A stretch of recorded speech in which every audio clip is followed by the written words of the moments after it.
Okay, members, I would like to, Visile, if you can maybe get MEC to log out and log back in. In the meanwhile, can we get acting HOD just to start with opening remarks? And of course, we'll take MEC there, but just so we can start. So, there you are. MEC, I can hear you. Chair, the Yes. MEC is requesting that you please wait a bit for him so that he can do the opening remarks. The HOD will do the final part, the details of okay, no, that's fine. But then, Visile, is it possible, can we use your phone for MEC to speak so there isn't a further delay? No problem, Chair. Thank you very much. Then we'll hand over to the MEC first. Thank you very much, Chair, and my apology for what has happened. We're dealing with eGov, am I right? Yes, indeed, eGov second quarter. Thank you very much, Chair. So I'm honored to table the 2022-23 annual report for the Gauteng Department of E-Government, Research and Development to highlight some of the key deliverables and achievements for the financial year under review. The Department of E-Government plays a major role in building a smart Gauteng city region that provides efficient, quality, and accessible services to its citizens. To achieve this goal, we must modernize government services and foster the implementation of a people-centered system that stimulates sustainable economic growth through transformative 4IR technologies. During the 2022-2023 financial year, the department continued with driving the modernization of Gauteng government departments. The department's overall expenditure was 92% of the allocated budget in comparison with 73% achievement of target contained in the annual performance plan. For the period under review, the department achieved an unqualified outcome audit with no material findings, which means it is a clean audit outcome. During the financial period under review, the department maintained the existing Gauteng broadband network and provided 36 sites with wide area network, as well as 73 sites with local area network. 25 sites were provided with voice capabilities, providing cost savings in terms of communication and connected site, particularly for government departments. A total of 10,588 people benefited from ICT skills development programs to date. These development initiatives were achieved in the 5 regions of Ekurhuleni, Tshwane, Sedibeng, Johannesburg, and the Western. The department has collaborated with the University of Johannesburg and Tshwane North, TVET College, Ekurhuleni TVET College, Sedibeng TVET College, Southwest Gauteng TVET College, and Western College to support ICT-based SMMEs to enhance competency, compliance, and efficiency. The partnership delivers a small business enrichment program to qualifying small businesses that registered. 25 previously disadvantaged ICT entrepreneurs were supported through this partnership. The Gauteng Premier elevated fighting crime using technology. To realize this mandate, the Department of E-Government was tasked with the implementation of several initiatives to stem the wave of crime and lawlessness that is plaguing particularly the Tish area of the province. These include CCTV cameras, e-panic buttons, drones, and the Crime Fighting Operations Center. High-quality drones have been procured and delivered. The well-trained program and process for pilots has been identified. The Integrated and Security Command Center business case was developed. The requirement of the development of payment of engine of cashless transaction for all GPC department has been completed. In the period under review, the department developed and tested 15 e-services. The e-services range from development of websites and applications such as e-petition application, which will host all petitions that were received in a paper-based or electronic format for the Gauteng Provincial Legislature. New enhancements have been implemented on the employee self-services ESS leave application systems. I will now hand over to the acting HOD and the team to deliver the more detailed presentation. And I want to thank you very much, Chair, and the committee for this opportunity. Thank you very much, Chair.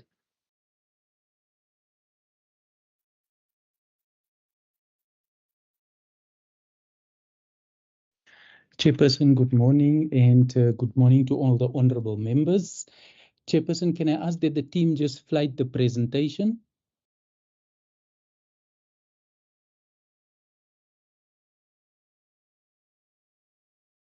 Chairperson, as indicated, we are starting with the second quarter performance report. And Chair, the second quarter performance report, where we stand, it is the mid-year of the financial year that we are reporting for that's in question. And Chair, I can say by its very own respects, if we go on to the next slide, that as a department, I can say that the performance, whilst we show marginal improvement, the performance is not up to standard simply because on the one hand, Chair, there has been a number of dependencies. I also believe that there's a number of areas that needed to be clarified first before we can really go onto a trajectory of performance. Chair, I'm sure you know that in addition to the work that we are doing, there has been some challenges when it comes to who takes responsibility for which project. The drones, a case in point, is one of the areas where we needed to get clarification, because if I read some of the previous reports, I could pick up that there was not a clear directive as we reported to the portfolio committee on where we are.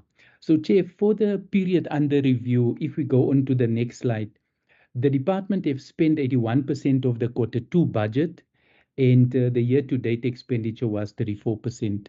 Of course, Chair, in line with how the projections goes from the portfolio committee as what's requested from the portfolio committee, the finance committee, the request is that we should be at about 50% at mid-year. But at 34%, Chair, we can say that a number of targets are lagging behind. Safe to say that an improvement plan has been developed to ensure that we can further fast-track performance in quarter three and quarter four onwards, so that we can get to a set of better results at the end of the financial year. Chair, the biggest portion of the work that we needed to facilitate where the underperformance and the under expenditure is concerned is in program 2.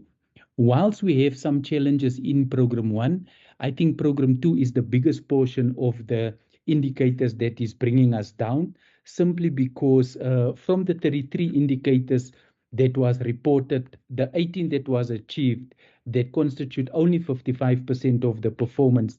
The majority of the indicators, which were 12 indicators, goes under program 2. Program 2 forms also the biggest portion of the budget, and this is where we had issues relating to drones, because some of the mandates in that area was unfunded.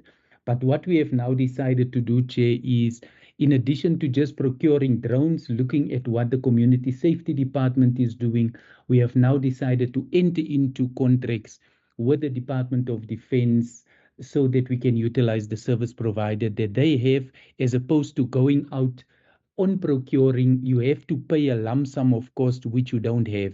So that approach was well received by Premier.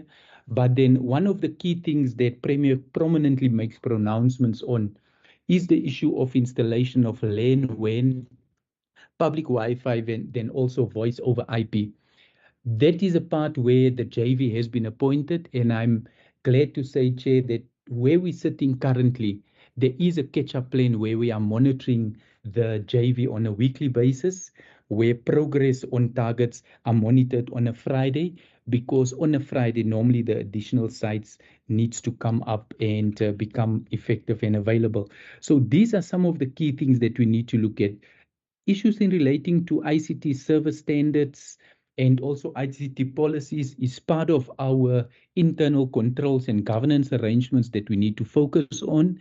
And but there's other areas, Chair. We have tabled our report in the Premier's Budget Council, and in the Budget Council, we have indicated to the Premier that the tracking of strategic assets, just to mention one of those, and including the number plate recognition and the CCTV. Whilst we have a budget for those, it is completely underfunded, and we have pleaded with the Premier and the Premier's Budget Council that to enhance and increase the installation of CCTV, we need to have an additional funds. But what we have done, Chair, to establish an operation center to deal with CCTV and have a separate command center, whilst the Provincial Integrated Command Center will be established by the Department of Community Safety, we have now partnered with SANRAL, the City of Joburg, Midvaal, and business against crime, so that whatever we install,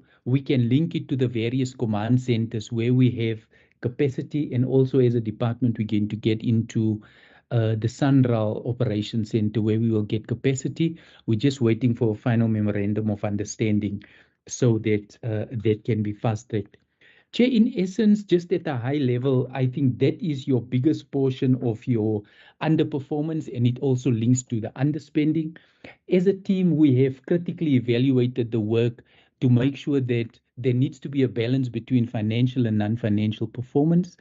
And both the CFO and the team are looking at fast-tracking all the outstanding procurement processes so that we can do a proper catch-up plan. Chair, from an executive summary perspective, I want to now hand over just to the head of strategy, just to take us into a little bit of detail on some of the areas of underperformance. I will then hand over to the CFO to conclude on the finances, and we can then take questions afterwards, Chair. But the head of strategy, without going into a lot of detail, just explain some of the areas and the mitigation measures that we are putting in place. Chair, thank you so much. Rendani, please proceed. Thank you very much, MEC, HOD, Chairperson of the Portfolio Committee, and committee members and colleagues. I think one of the highlights in terms of the achievement is the continuation of the provincial service on the digital platform. We are on track in terms of the rolling out of e-services, including testing and also the open data and the data analytic project. I think the issue of connectivity, the HOD and the MEC has dealt or addressed it adequately, but we are monitoring the implementation of the turnaround strategy and the catch-up plan, which we are linking it to the APP targets and the delivery of the contract that we've signed with CETA and the tripartite agreement that was signed between the appointed service provider, which is joint venture CETA and eGov. On a weekly basis and monthly basis, we're able to monitor the fast tracking of the implementation of those sites. The training and the capacitation of the in terms of the development and stimulation of the skills, we busy currently rolling it out. We are advertising it every week to the employee of GPG so that they can be able to take this opportunity to be able to be capacitated and skilled in terms of responding to our 4IR in terms of the ICT skills. I think the second slide basically address some of the area that we could not achieve them. But I can say that in terms of the target of 30 days, the target of 15 days were incompliant. But what we have done as a department, we've given ourselves a 10 days target, so that our efficiency and our effectiveness and our continuous improvement in terms of support of the service provider, it's intent. But of course, there are challenges. Some of those challenges, you encounter them at the time of payment, not necessarily at the time of appointment. You will appoint a service provider that is compliant in terms of tax matters. The banking details are validated. But when you are now, the services has been delivered, maybe it's 30 days after the appointment or whatever the time, you find that because this is it's an ongoing issue, compliance is an ongoing, it's not something that you can do once off. Then we find ourselves in terms of that, we cannot process because there are certain compliance matters that need to be dealt with it. But we have strengthened our internal control and compliance processes, which we also encourage different business unit or user to make sure that whatever document that is submitted at the time of appointment, where we could detect that at the time of delivering or at the time after the delivering of the services, and then we need to pay, we could encounter the issue of non-compliance. We trigger them at early so that the service provider can work on that area when they're delivering the services that we've procured. I think in terms of the RFQ in the township spending, we put 68% as our target. We achieved 60%, but we've done an analysis in terms of the Q3 and the Q4 procurement plan. And then I can say to the committee that we're in course to achieve what we have put to ourselves by the end of Q3 and Q4. Because the analysis that we've done at the ESCO that is led by the HOD, we were able to analyze the area in which we need to focus. But we must also put forward to the committee that some of the services that we offer, particularly the ICT technical services, there are not so many service providers that are offering them, particularly in our township. That's why this capacitation and the skills that we are holding it. That's what I'm thinking. See, it's nice, but very nice, but not very. That's what I was thinking. Mute, Chair. Yeah, those Apologies, are some. That are some of the area in which we are working on it. The issue of the procurement spend on company owned by PWDs, I think that is one of the questions that we've been asked from the annual report. Because on 22-23 we could not perform well, but based on the strategy that we've put in place to respond to us not achieving the target in 22-23, Chair, you could see that we are now on course. We had 7% target in Q2. We've achieved 8% target. Is because of the intervention and the strategy that we've put together at the beginning of the financial year, such as the roadshow targeting those business, meeting the organization that represent them. I remember we even invited them in when the MEC host the research and development strategy. So those company were invited, and the people that represented them joined us on that event. From then we had a plan where we visited different corridors, because we identified that one of the barriers that makes them not to trade with government is that their procurement compliance were not in order. So we're able to assist them and be able to guide. So I think we are in course in terms of that in that achievement. The issue of spending on companies owned by women, we target 60%, but we achieve 52%. But I can tell you that as of Q3 now, we are sitting at 62%, because there were a lot of procurement processes that were initiated but not yet finalized at the time when we closed the Q2.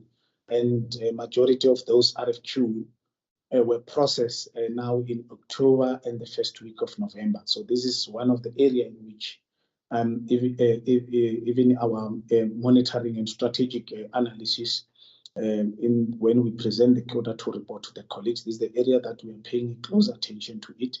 But I can confirm that at the end of Q3 and Q4, this is the area in which we are going to achieve what we've planned to achieve. The percentage spent on the procurement on company owned by military veterans, this is another area that we've been doing fairly well. We had some issues in Q2, and then we put strategy into place on roadshow that were held by the MEC. We managed to get some of the companies and the database. I remember the one we hosted in Westland. There were a lot of them, and they put an appeal that they want to be included. And then we respond as such, and the target has been achieved. And as we are sitting at 4%. I think those are some of the highlights, HOD and MEC and the chair, in terms of the target that we have achieved. So I think the Q2 programs, the HOD has dealt with that, has responded in terms of where we are not doing well, but there is a plan, and then we are monitoring it. We believe that when we come to Q3, there will be a lot of changes in terms of the inroad, in terms of the implementation of that catch-up plan and strategy in line with the target of APP and in line with the contractual agreement that we have signed with CETA and the service provider.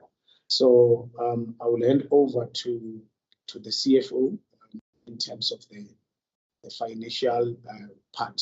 Thank you very much.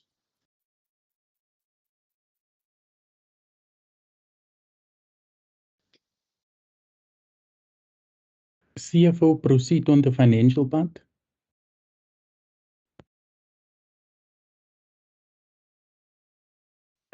Good day, good morning, Chair, and good morning to members, MEC and HODs and colleagues. I will quickly present the expenditure for the second quarter for the department. Chair, as you know, that the appropriated budget for the institution is 1.7 billion. In the second quarter, we have projected to spend 442 million of the 1.7 billion. And our actual expenditure was sitting at 358 million, which translates to 81% of the projections for the second quarter. And we can then report, Chair, that the actual expenditure to date, we are sitting at 597, which is the expenditure that will include first quarter and second quarter. That will then translate to 34% of spending. When you take that full budget and the expenditure to date, we would have spent 34%. Chair, in terms of the second quarter, our 81% is largely okay. If we move to the economic classification, we'll see that in the 81% spending on the economic classification, it's largely contributed by compensation of employees, where we have spent 93% of the budget in the second quarter. But you'll see that in year to date, we have spent 47% on compensation. Under goods and services, we have spent 71%. Year to date, we have spent 28%. In the transfers and subsidies, it's just recording a huge percentage because of the when you look at our projections, what we've projected in terms of that particular line items as compared to the actual expenditure. But in the year to date, we have spent 5% in that. Payment of capital assets, also similarly to that, it's just because when you compare the projections with the actual expenditure. That is the expenditure for the second quarter as well as the expenditure year to date. In the next slide. Under Program 1, we are also indicating the contributing item to our expenditure. Under Program 1, you'll see that you'll note that there were a number of payments which were part of the accruals for G-Fleet services, as well as the increase in communication cost. The increase in communication cost, Chair, is that, as we all know, that the building where we are situated, there are issues of renovations. So colleagues have then been allowed to work at home. With that, we have to allocate 3G cards, including a cell phone, so that colleagues can continue with work remotely, hence the increase in that line item. We have also paid audit fees during the quarter. Capital payments, it's regarding the accruals for audio visuals that were paid, including the desktop printing equipment and so forth.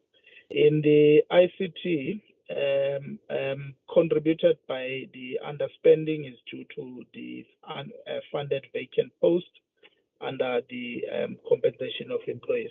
With the goods and services, we have payments that were not processed, which are your FMDC, largely because of the delay on the finalizing of the SLA.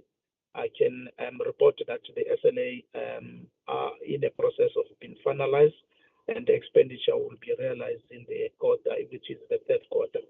If we move to the next slide, which also indicates the reasons for underspending under ICT continuing, there are payments of GBN as well that were not processed because of the slow starting of the implementation of GBN sites, which also contributed to the low expenditure under ICT.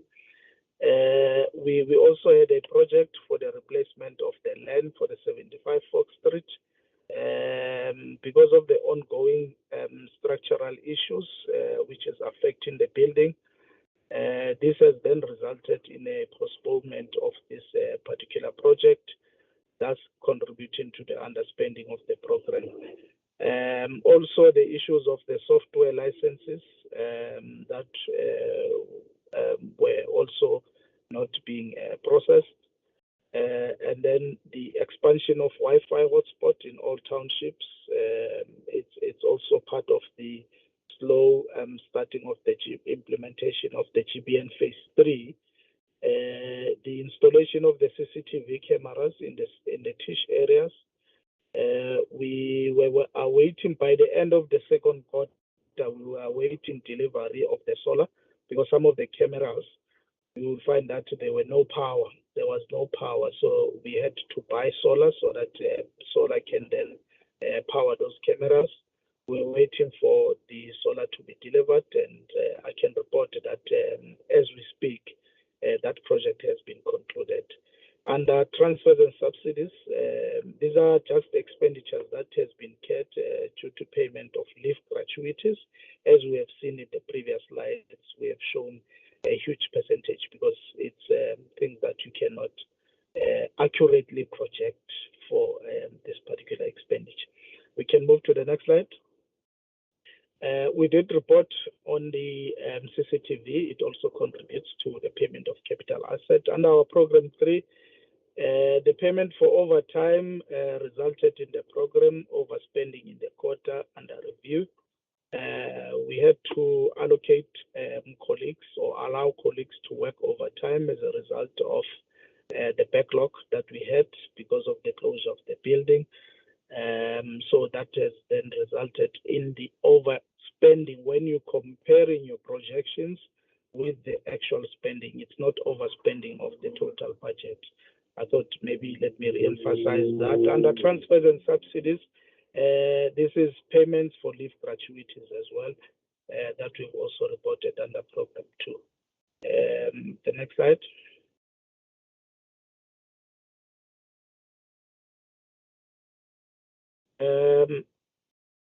In this slide, we are also talking about the mitigating measures to remedy the over expenditure. We will be fast tracking the GBN processes to make sure that all the sites that have been identified are being completed. The e-waste processes will then be ensuring that we speed up all the activities under this e-waste program that will also assist in the goods and services. We can move to the next slide.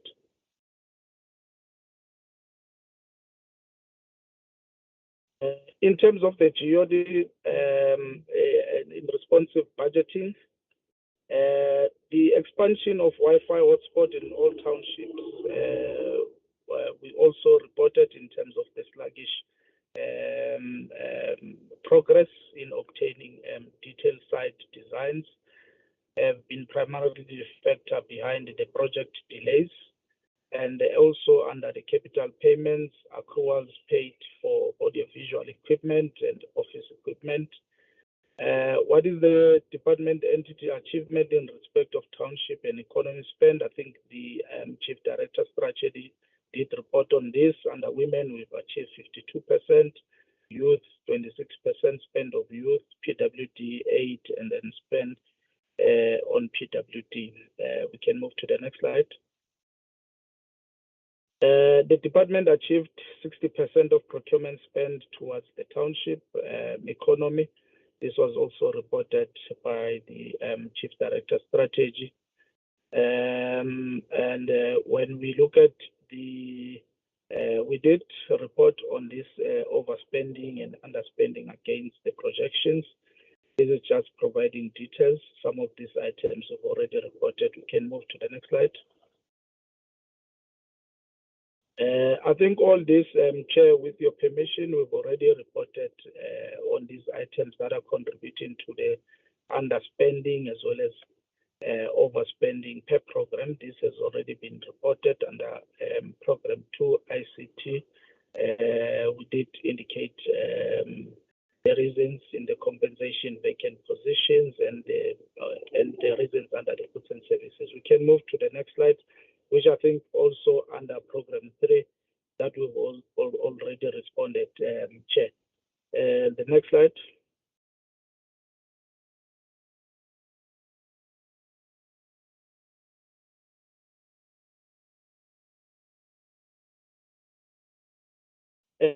Chair, this is the invoices that we've received for the quarter. We were also reporting in terms of the percentage of compliance. You'll see, Chair, in terms of our percentage of compliance, invoices that were paid. We have received invoices, 82 invoices that we've received, and we've paid 79 of those within 10 days. Within 15 days, we've paid 81 invoices, and under 30 days, it was 100%. In aggregate, you'll see that it's 96%. Well, that is in the month of July. Month of August, we received 83. We've paid 72 in 10 days, 81 in 15 days, and then 83 in 30 days. In the month of September, 72 invoices are received, 64 paid in 10 days, 72 paid in 15 days, and 30 days we've paid 100%. That is 72 invoices. In aggregate, you then aggregate it to 89%. Just to emphasize, in terms of PFMA compliance, we are on track. We have paid 100% of our invoices within 30 days. But the 10 days and 15 days, we are working on to make sure that we achieve 100% on the 10 days and 15 days. I think the Chief Director did indicate that some of these are dependent on the invoices that are sent by service providers. And you'll find that at the time the service provider sends an invoice, there are issues of compliance, which we cannot then not proceed to process a payment. But at the time of appointment, these service providers were compliant. So compliance is an ongoing process with the service providers that they need to make sure that they are always compliant. So with that, in resolving those compliance issues, it affects 15 and 10 days, but it's something that we are working. The next slide. Yeah, with your permission, HOD, I will end in that slide. Thank you very much. Chairperson, thank you very much. Chair, what we'll do, the next parts of the presentation, just give a bit of a sense on resolutions, petitions management, what the AG requested and so on. Nothing significant in that particular areas. Chair, safe to say that despite the underspending that is at the end of September, that was at 34%, there is already some significant uptake in spending up until now. Chair, we do not foresee underspending at the year end because as per our projections and as per our documentation sent to the Premier's Budget Council, we are actually underfunded and we need to spend the money first, what we have, before we can ask for additional funds. And Chair, if we can just focus on Program 2 and the teams with the DDG are all on board, we should be in a position to go well above 70% if most of these targets are achieved. But as I indicated, Chair, the catch-up plan is there, but we can all say that through our own assessment as a department, we felt that we need to put all hands on deck so that we improve performance significantly. Chair, let me stop there on quarter 2 and we will be guided by yourselves. Thank you, Chair. Members, would you like to get the quarter two on Cogta and then engage both, or perhaps engage this one first?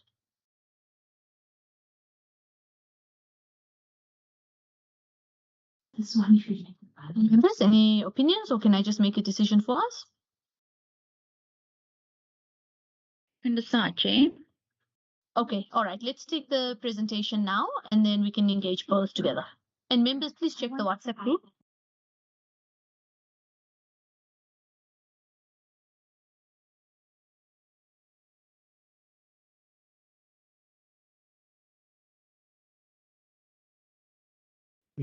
Chair, I think MEC will start first, and then I will start with the second quarter for Cogta.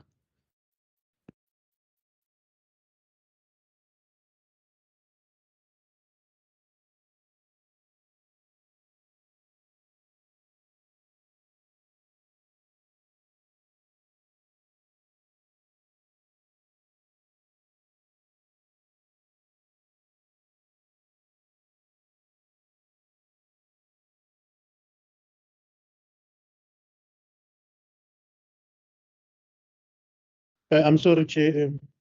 I was struggling a bit. This is a second quarter for the Cogta. Thank you very much, Chair. Thank you very much to HOD and members of the committee.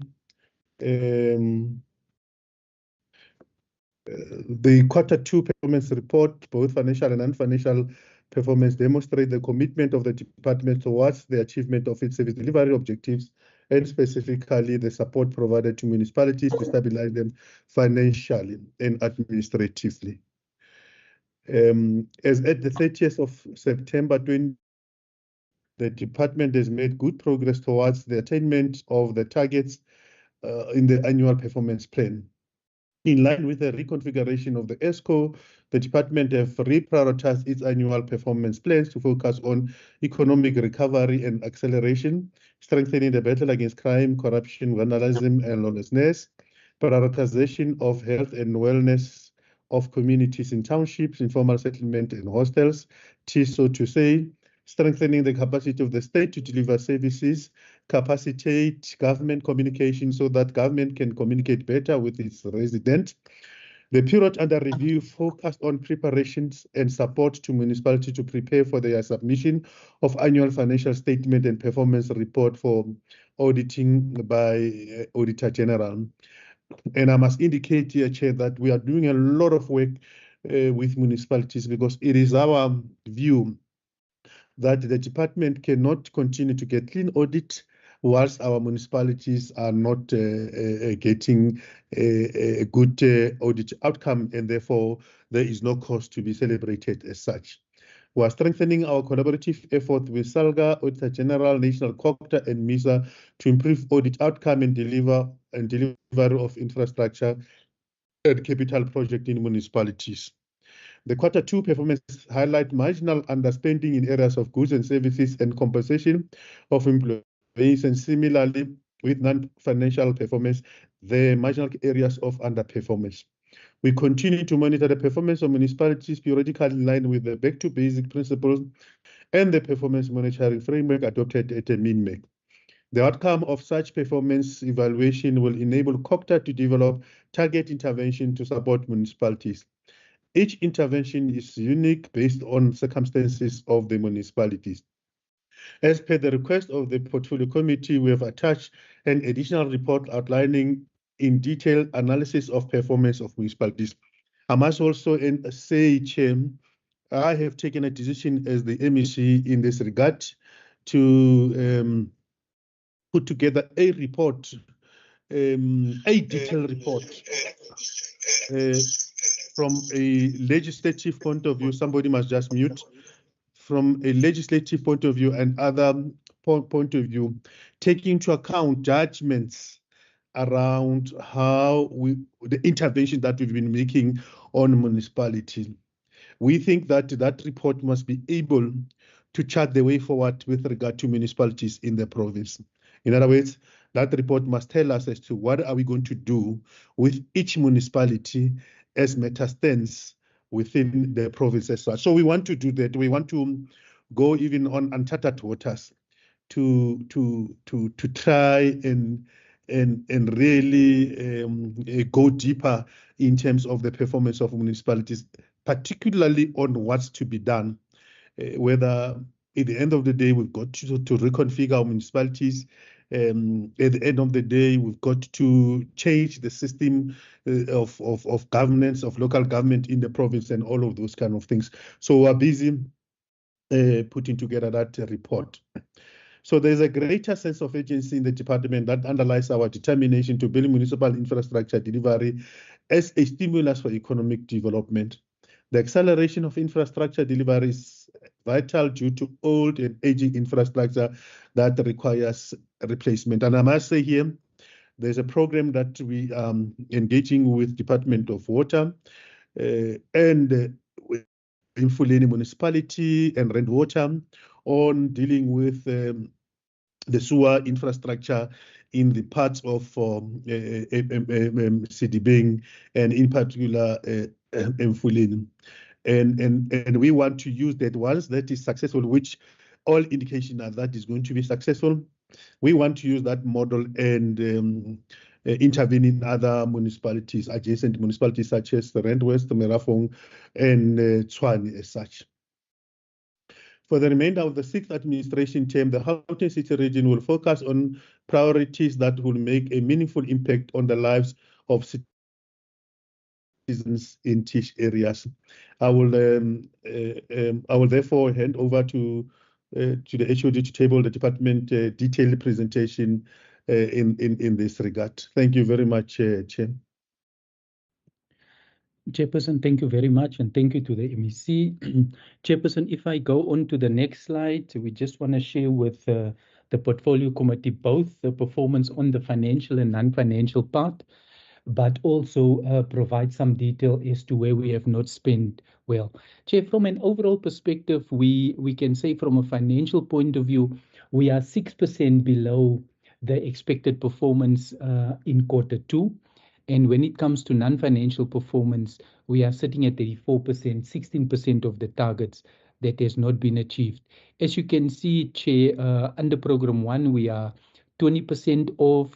Program 2, which constitutes the biggest portion of our budget, is 21% off. Program 3, only 8%. And Program 4, similarly in comparison with Q1, they have achieved 100% of their targets.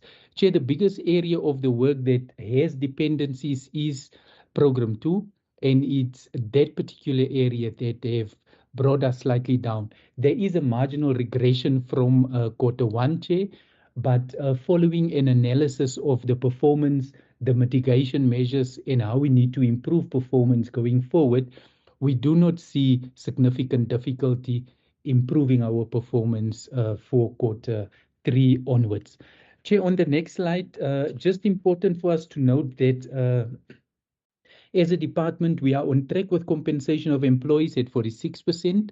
Whilst we are still marginally low, some of the increases still needs to be affected, and the issue on the transfer of municipalities, whilst it is at 42%, Chair, I do not foresee any difficulty because the funds to municipalities will be transferred, and then machinery and equipment is at 16% and household at 97%. And those are marginal budgets that does not have a significant bearing on the actual outcome, but it does play some part.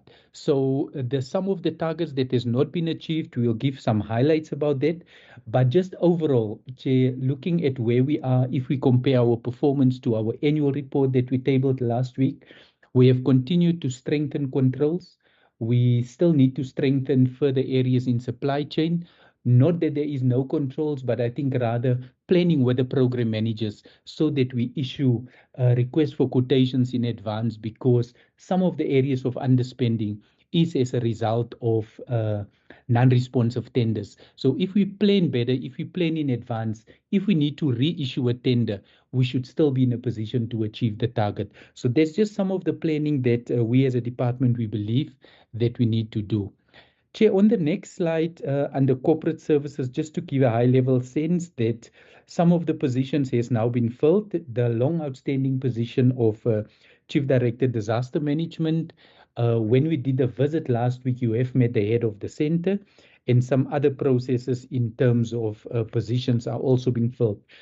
Chair, at the Premier's Budgeting Council, the Premier pronounced that they want to increase the role of Cogta due to the challenges that we have in municipalities, areas such as water, areas such as sanitation, coordination on a more progressive scale with municipalities. The National Department of Water and Sanitation, National Cogta, is an area of strengthening that's required within the department. On the next slide, we're just sharing with you some of the various engagements that we have undertaken over the last quarter. And Chair, one area that we were found wanting in the previous financial year is the work that we are doing in municipalities, specifically when it comes to gender-based violence and femicide. And I'm glad to say that that work have also now started. Chair, the biggest portion of our work, as I indicated, that's in Program 2, is reflected on the next slide, and we're just giving you a sense of the work that the Debt Management Committee is doing with the support of Cogta. We must make sure as departments, we must all pay our municipal accounts. And whilst there is some significant improvement in the payments, first, health was the biggest contributor to the underpaying of municipalities. It is now the Department of Infrastructure Development. But of course, all other departments, there is improvement and there is marginal outstanding, because if we as a provincial government do not pay municipalities, we partly contributing to the demise of municipalities. So it's important that this committee remains fully functional, so that on the one hand, we deal with the fast tracking of payments, but where there is disputes, this committee also deals with disputes. Other than that, Chair, there is also good work done when it comes to the work that we need to do in municipalities from a capacity building and support perspective, but also the work that we are doing in municipalities to assess their viability status, because as we know, the latest assessments from the National Minister is that over 60% of municipalities are dysfunctional. This also coincides well with a report from the MEC that we are commissioning an independent review, looking at all the support that's provided, not only the support provided by Cogta, but also the provincial treasury, and see how we need to further strengthen the work that we are doing in municipalities, or what to be the course of action that we need to take. Chair, over the next few slides, we're just sharing with you some of the areas that have not performed, and some of the areas is as a result of municipalities that were unavailable, and that is on slide 13 onwards. Those are as a result of the training that needed to be undertaken in municipalities, where some of them were not available. I think just from a planning perspective, whilst this was not the fault of Cogta, I just feel that if we want to achieve the targets, we just need to be a bit more progressive. But the work that has been done have demonstrated that. Chair, the next indicator deals with ward committees. Whilst all municipalities have established ward committees, Tshwane is the only one that have not established ward committees, but in accordance with their plan, they have indicated that they will establish ward committees by the end of November, and so on. And Chair, on the next few slides, we're just sharing with you some of the procurement processes. There were delays from the property auditors, and I did have some engagement with the DDG Provincial Supply Chain Management in the provincial treasury, that if there's one area of delay throughout the provincial government, it is about property auditors. We need to have some standard operating procedures so that when property auditors are appointed, they need to fully comply with those. I know there was an initial time frame of 5 days, but that have not always worked. But sometimes it can even go beyond 30 days. And the other tenders were as a result of the fact that the tenders were non-responsive, and these tenders will then be reissued. Chair, that takes care of the full non-financial performance. I've given some highlights of where we are with the financial performance report. I will just hand over to the CFO now just to go into the details of some of the parts that have contributed to the 6% underspending and how we will deal with it. CFO, can I ask you at a high level to proceed on the non-financial report from slide 18 onwards? Thank you, HOD. Good morning, Chair, members of the Portfolio Committee and colleagues. I will take you through financial performance starting from slide 18. I think the HOD has already spoken to the highlights. Let's go to the next slide. Okay, this is the overall, expenditure. As you can see, that administration was the highest spender at 60%, local governance 40%, development and planning 37%, traditional and institutional management 48%. And with administration, we have achieved the targets. Let's move to the next slide to see the reasons for that. With regard to economic classification, you can see that our compensation is 46%, goods and services 43%. I will not go through each one of them. All of them we have spent less than 50%. Household, we can see it's 97%, but the budget is very marginal. I can confirm also. Let's go to the next slide before I actually make the remarks. Okay, now let's go to the previous slide. Thank you. I must indicate that before going into the details, that we have actually gone through the budget analysis during the budget adjustment, and we have been satisfied that we will definitely spend the entire budget by the end of the financial year. But let's go to the spending by program. Next slide. Thank you very much. As I have said, for program 1, overall spending is 60%, and the expenditure on compensation in program 1 is 49%. So when we do the straight line projection on spending for compensation, we just 1% less than the 50% mark. On household, 60% is what we have spent, which is above the budget. And on machinery and equipment, that's 16%. The expenditure on goods and services at 84%, it's mainly due to payments on software licenses of the office and municipalities, as well as the G-Fleet expenses, which has been hiked by the fuel prices. Next slide.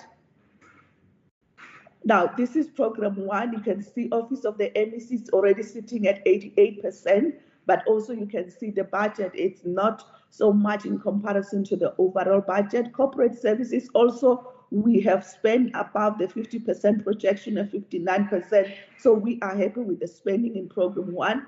Let's move on to the next program. Program 2. Can I go to the next slide, please? Thank you very much.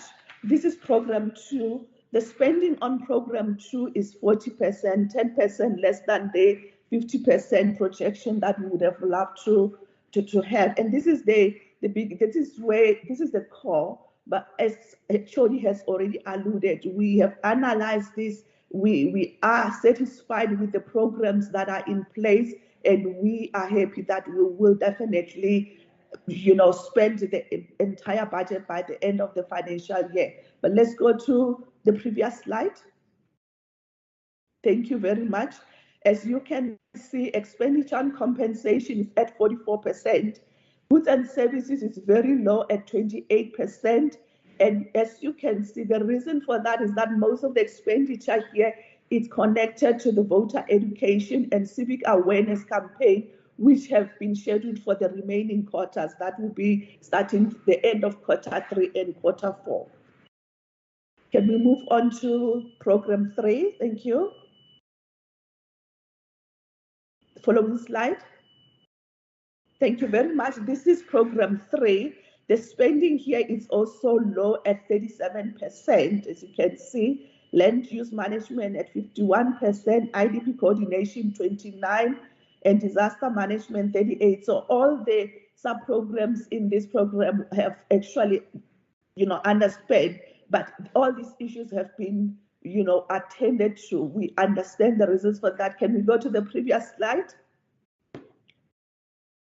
Thank you. As you can see, on compensation as well, we not so much 3% under the less than the projection at 47%, 28% on goods and services. Here, it's concerning because the reason are mainly the procurement delays. We are addressing that. I must also indicate that we are addressing those issues that contributed to the procurement delays, and that will definitely increase our spending. On the transfers to municipalities, the HOD has already spoken in detail to that. This transfers is 42%. We must remember that because of the differences this financial year, the first transfers were done in July, which is the quarter two for the department. So, but we will be transferring the rest of the transfers by the end of the financial year. Can we move on to the next program? Next slide. Next slide. Next slide. Thank you very much. This is the fourth program, Traditional Institutional Management. Here, the spending, as you can see, 48%, just 2% less than the projection of 50%. The budget is not so much, but we are happy with the spending here. As you can see, Traditional Institute is 58%, well spent there. We have Traditional Resource also 41%. Traditional Land Admin, the budget is very small, 24%. Can we go to the previous slide? Okay, thank you very much. As you can see, on compensation, we're sitting at 39%. On goods and services, we did well at 67%.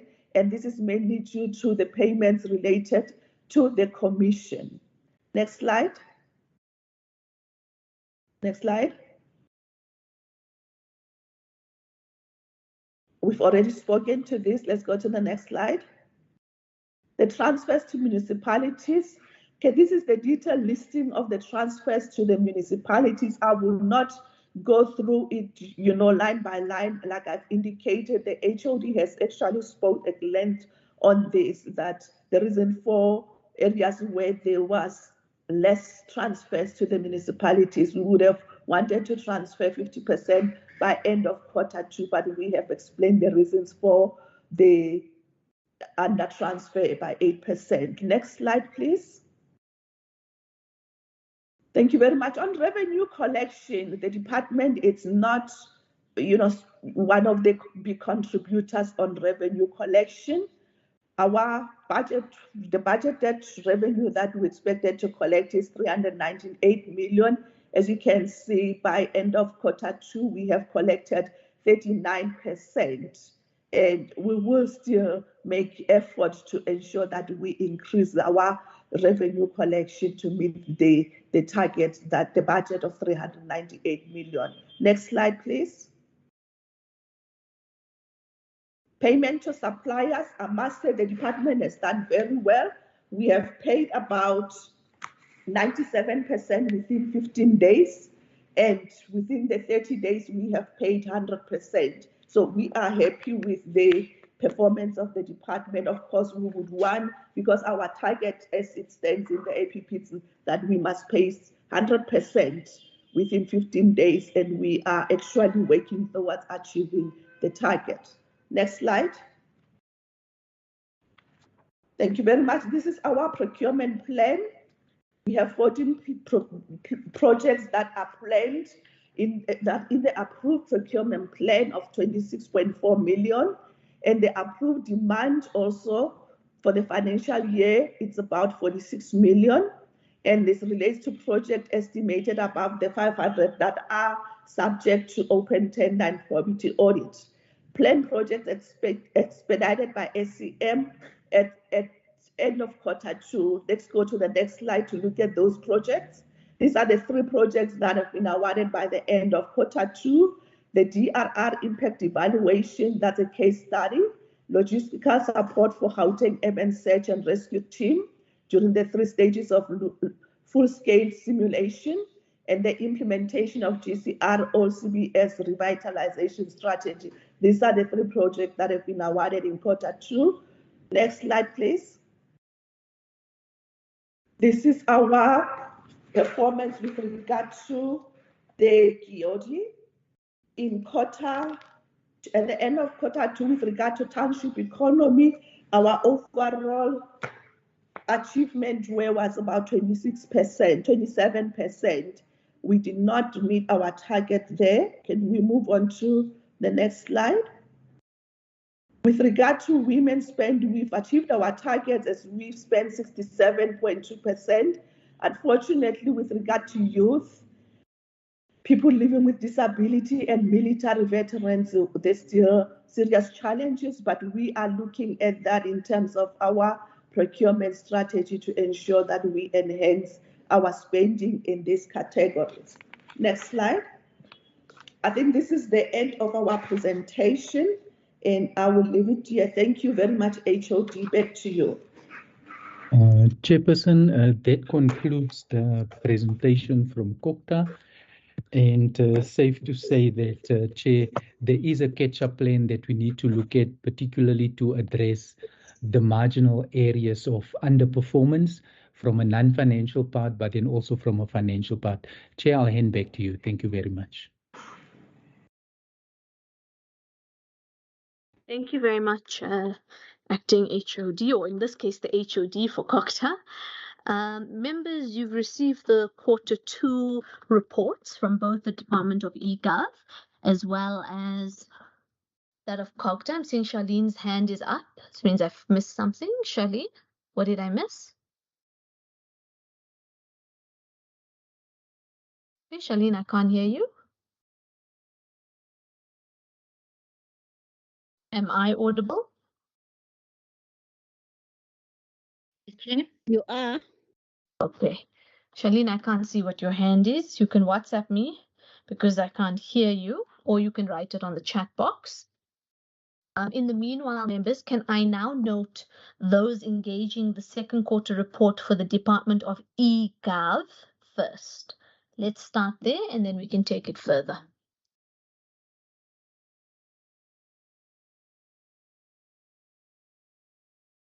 Right, I'm seeing Member Celia, your hand is up. Member Ngube, let's take those two hands and I'll see what's happening on the other side with Charlene.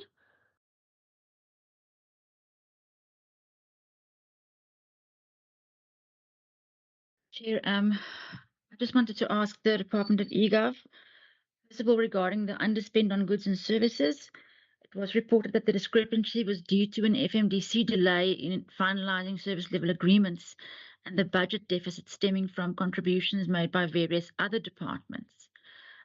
For additional cloud services, can eGov just indicate to us the list of the departments in question here and the scope of work that was supposed to be done by eGov? And then my last one is just that the department, together with CETA, could they provide us with a detailed report on how they've planned to fast track the implementation of GBN Phase 3, particularly on the targets relating to the provision of wide area networks, local area networks, and voice over internet protocol? Thank you.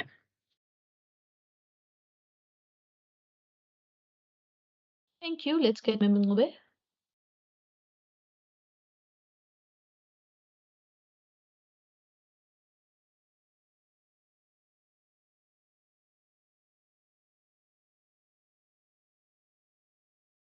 Member Ngube, you're still muted.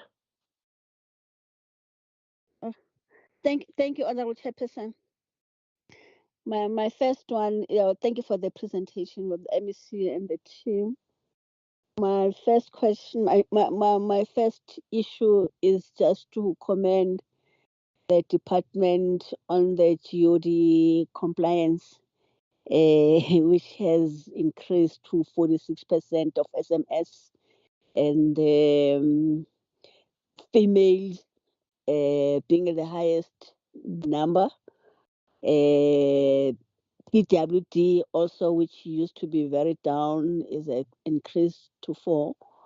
And unfortunately for youth is 2, but maybe in another quarter there will be an improvement, or another quarter's improvement on the employment of youth. Thank you very much. But I also want to ask on the question of the department planned to have 68% procurement spend of our RFQ below 1 million on township economy and spend 60%. And my question will be, how much was the overall budget planned to be spent through RQF during the quarter under review? And what is the annual budget for the same? What are the kinds of goods delivered through RFQ and the services rendered? And the last one is, it was also reported that underperformance of on the procurement spend of RFQ below 1 million on township was because of the department spend more on contract-related issues. And the question will be, can the department please provide more and specific reasons for the underperformance, particularly on what is classified as contract-related issues? Thank you for now. Okay, thanks very much, Member Ngube. I think from my side, there's a few points that I need to make. On the quarter 2 report, when you see the department's performance for MEC, acting HOD, and those officials from the Department of eGov, it is quite poor. And there's a real need to pull up your socks. I understand that there's been leadership issues in the department with the changing over of the HOD and having acting, but the reality is that we perform a public function. And in fact, eGov, and I say this all the time, must and will eventually be a core key business factor of how you run governments. And if we don't have our ducks in a row, it means that other departments can't get their stuff together. And so in many ways, we need to hold the Department of eGov to an even higher standard, because if we're going to make Gauteng an incredibly competitive type of government service, in terms of eGov services, then we really need to pull up our socks. And it's something that we as a portfolio committee are very, very concerned with. In fact, even prior to the HOD leaving, there was a drop in the performance. When I joined this committee as a chair, eGov was performing relatively okay. Since then, we've seen a decline and a gradual drop. So it's really not okay that we're sitting in a situation in which we continuously see a fall in the performance and the actual delivery of work in terms of the Department of eGov. So MEC and I know HOD, you're acting there, but there's a real need to pull up your socks in terms of eGov. And really, it is something that can be a low-hanging fruit that we just haven't focused enough on.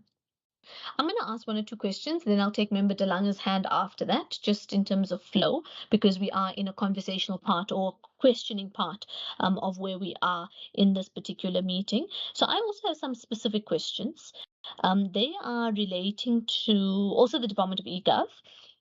So on this one, the Portfolio Committee, we've noted that the department has planned to have 10,000 youths benefit, and I wonder if this is also related to Member Ngube's question, but the 10,000 young people benefiting from the ICT skills development program, and we've benefited just over 10,000, which is excellent.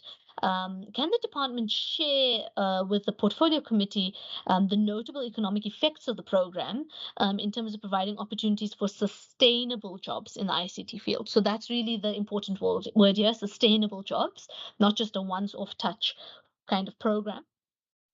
Also, the AG indicated during their audit that the SOC was assessed through the Gauteng network and the penetration test, and there was some slight chances for loopholes and cyber attacks. And I don't know if you remember this, members. We had the gentleman come. We had a physical meeting. I think it was a week and a half ago, 2 weeks, and he also mentioned the cyber attack thing to us. What has the department done in response to the findings established by the AG on the Gauteng network and the penetration test? And then my last question related to eGov is the portfolio committee is also of our view that there's a slow implementation of the Gauteng Township Economy Revitalization Strategy objectives.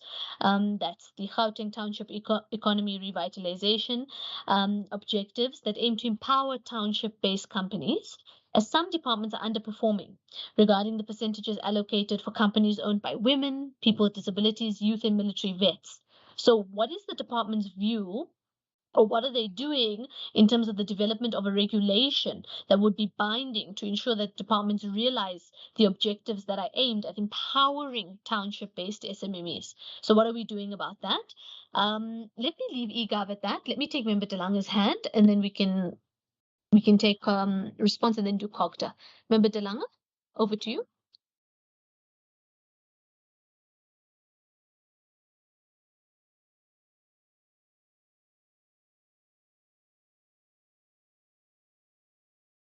Okay, Member Delanga, I can't hear you. Can I check? Member Delanga, you're unmuted, but it could be me. I can't hear you. Members, can anyone else hear Member Delanga? Can't hear her, Chair. No. Okay. Member Delanga, can you hear us? All right, I think what we should do, Member Delanga, is log out, log back in, and then I can take your hand thereafter. Members, I don't know if you want responses on eGov yet, or should we take Cogta questions to allow Member Delanga to come back in and ask hers? I think let's do that. Let's take our Cogta. Oh, okay, Member Ngube, is that an eGov still to consider hand? Yes. Let's take Yes. that eGov hand. Thank you, Honorable Chairperson. To have the 60% procurement budget spent on companies owned by women, and the target was underrated by 8%. The reason the project implemented by companies owned by women are underway and will be completed in the third quarter. Can the department please provide the portfolio committee with more details on the kind of projects implemented by women-owned companies and what has been the socio-economic effects on this initiative on women across the province? The last one, what measures are put in place to ensure that more women partake in government businesses going forward? Thank you. Okay, thanks very much. Member Delanga, are you back? I think in the absence of Member Delanga, let's take Cogta questions and then we can allow each team to respond. But I'm really just trying to give Member Delanga a little bit of leeway so she can re-enter and ask her eGov questions. Members, are there any Cogta questions that I would like to now note from you? Member Celia, I'm noting you first. Let's take you, Member Celia. Thank you. My question to Cogta relates to your initiatives to establish anti-corruption measures in municipalities. You reported that 4 municipalities were not monitored on the extent to which anti-corruption measures are implemented. Apparently, Sedibeng district was responsive. My question is, which are the municipalities that were not responsive to your initiatives here? And what is the feeling that you're getting from municipalities for the reasons why they might be unresponsive to these measures? And do you have any deadline that you've set for them when you would like them to respond with anti-corruption measures? Thank you. Thank you very much. Member Ngube. Thank you, Honorable Chairperson.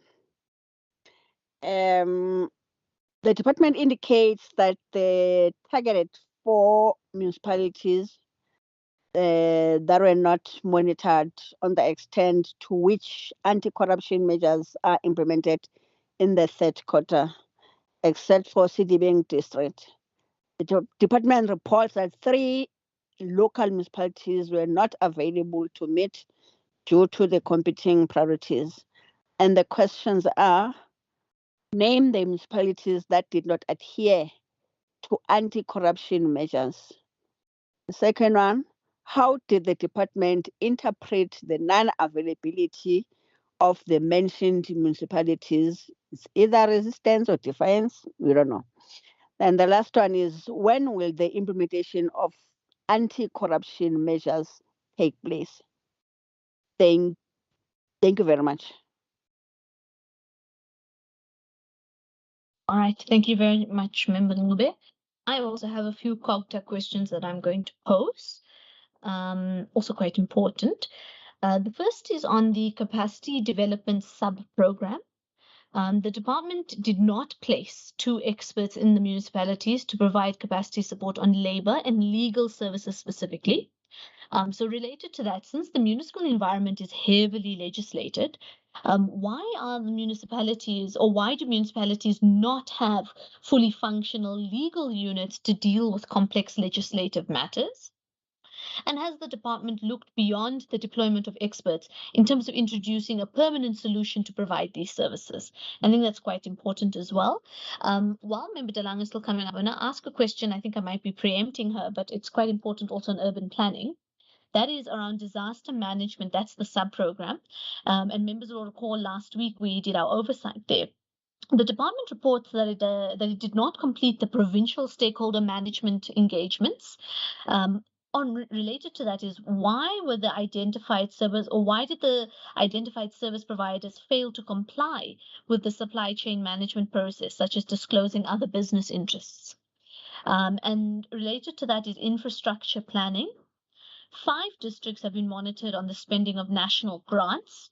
So the aggregate capex expenditure is 0.8 billion. That's 6% out of a total annual budget of 14.6. So let me repeat that. 5 districts have been monitored on the spending of their national grants. The aggregate capex expenditure is at 6%. 6. That's a single digit. What is the expenditure patterns of the 6%? I mean, I have lots of questions about why we're so low on it, but I'm very interested to know on the expenditure patterns thereof. And then I have a follow-up. Sorry to be all over the place. I had hoped Member Delanga would come back, but I think she's having challenges. So I'm just going to pose. She sent me a WhatsApp. I'm just going to pose the questions that she had planned to do that. So for the record, I'm going back to eGov, quarter 2 report, and those questions that we need to pose. Sorry, I'm opening them on my side. All right, from Member Delanga's side. To have 50% or 55% rather of the procurement budget spend on companies owned by women and achieved 64%. So that's good, but can the department please provide the portfolio committee with the data, that's specifically number of companies, the monetary value of the projects, and the companies according to the regions and the scope of work for the companies who have rendered services for the department and the companies that are subcontracted for the GBN rollout. So let me repeat that. We've achieved 64% on the procurement budget spent for women. Excellent. But can the department please provide the portfolio committee with the data? That's the number of companies, the monetary value of projects, and the companies according to regions and scope of work for those who've rendered services for the GBN rollout. The next question is to have 7% of procurement budget spend on companies that are owned by people with disabilities, but you've achieved 2%. What has been done to ensure that the set target is achieved during the 23-24 financial year? So you achieved by 5% there. What's the plan to close that gap? I'm just checking, members, are there any other questions we may have left out before we hand over to the department? Either department? Okay, I'm going to assume none. Right, acting HOD.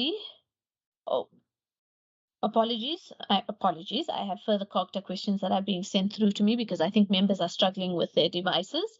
On Cogta, the funding for the establishment of the commission to conduct the hearings with the applicants, can we explain the overspending on households of 382,000 Rand? And then Member Ngube, will take yours as the last one, then I'll hand over to the acting HOD and the HOD. Member Ngube?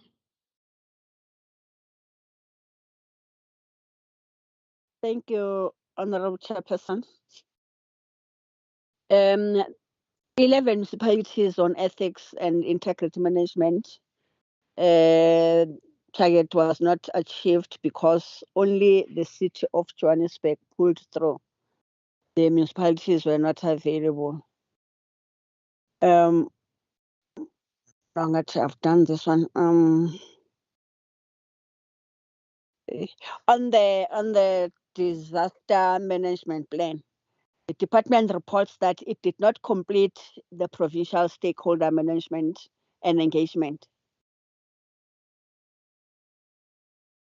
Why the identified service providers fail to comply with the supply chain management processes, such as disclosing other business interests. Thank you. Thank you very much, members. MEC and the team, one of the reasons why we like to have it in two separate meetings is you can see members had to go back and forth, different notes, we had to ask follow-ups, etc. And that's because the Q2 report came late to this portfolio committee a week and a half ago. And that's why we couldn't have our own time to engage privately on your report with sufficient timing. And that's also why we're all over the place. So members, I don't think you're doing your best with what's in front of you, but I do think the department, please, if things can be sent to us timeously so that we are able to also do our jobs. It helps you, it helps us, and then we're not back and forth. What was this question? What was that question? What do members want? What are the reports requiring, etc. I also know that members are kind to me because I am juggling many balls. In 15 days' time, I'm going to get married. So I'm also overwhelmed. So thank you very much, members, for being kind to me and for giving me the space, but also to the department because I'm sorry for being all over the place as well. Acting HOD, would you like to start with eGov or do you want to start with Cogta? What would you prefer? And then please do go ahead. Thank you.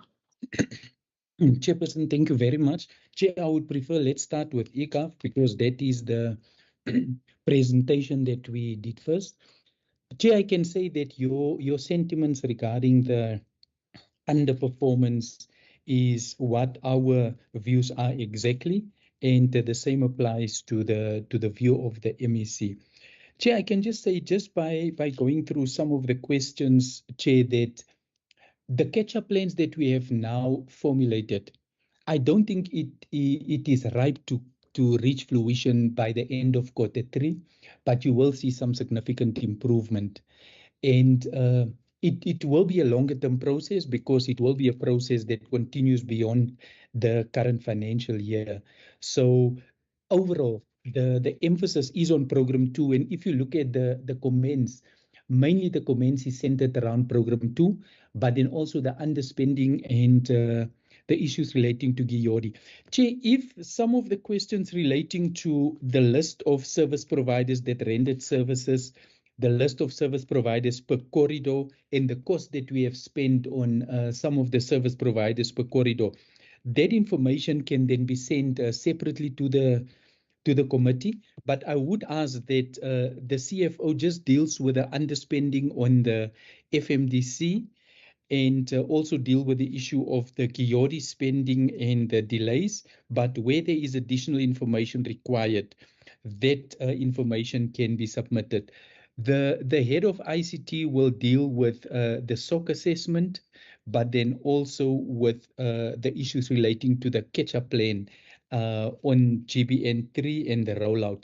And the teams can then also respond on the 10,000 youth that has benefited. Yes, more than 10,000 has benefited, but the issue relate to the sustainable jobs, but not just once off. But let me ask the CFO to start. It can be followed by the DDG ICT and then any other member of eGov. I think afterwards the head of strategy can come in. Once we conclude, we can then go over to Cogta Chair. So let's take it in that order. CFO, please start. Yeah, thank you very much, HOD. Chair, I think maybe let me start quickly with the RFQ budget question. In terms of the TR, how much have we set aside? Because we do set aside a budget that is related to RFQ, wherein we make all these targets that will spend this money in terms of the township. The budget allocated for that for all RFQs, I think we have 104 RFQs that we need to spend in the townships, and the total budget is 44 million for the current financial year. Chair, if I then quickly move to the question of FMDC, I think just to indicate, Chair, this is a centralized funding for the service for a transversal service that we are rendering as the department for all GPG departments. It's a service that is rendered to us by SETA. So at the beginning of the financial year or at the conclusion of the budget of 23-24, the centralized funding that we received from GPT was 14.6 million. However, due to the changes in terms of the scope for the FMDC and additional other services, the amended services, then total quotation required was then 21.3, meaning that we will then have a shortfall of about 6.7 million. With that shortfall, we could not proceed and sign an SLA with SITA so that we are then able to pay, because you cannot sign an SLA where you do not have funding to cover the entire cost of the SLA. Now, I'm not sure, Chair, you want us to name those departments. 1, 2, 3, 4. There are 5 departments who are affected in terms of this additional scope, as well as the shortfall. What we have done, we have written to those departments so that they can indicate whether they do have funds in their budget, so we can then finance the shortfall. Some departments came back correctly so, indicating that this was not budgeted for because of the fact that it was centralized to EGAF, so they do not have funding. Other departments indicated that they will do reprioritization. They will then agree to give us the funding. So we even went to the PBC to indicate that there is this shortfall of 6.7 million. And we are just waiting for the finalization. But looking at the adjustment budget allocation letter that we've received yesterday, this was not included, that shortfall. So it means we still remain with that particular shortfall, and we will sit within the department just to see what other measures can we do so that we are then able to pay SITA for departments that are have funding. And where we have a shortfall, perhaps maybe we'll negotiate with SITA that the shortfall will then be allocated later. So that is basically that on the FMDC, why we could not conclude the SLA. On the women companies, correctly so that we did not achieve the target on the second quarter, but I can report, Chair, is that as of the end of October, we're already sitting at 62% year to date. So there's that gradual improvement on a month-to-month basis to ensure that we meet the targets by the end of the financial year. So I think the HOD has indicated that in terms of services, what services do we provide is various services, but we can give a detailed report to indicate what services have we employed these women-owned companies. I think I will end there, Chair. Thank you very much.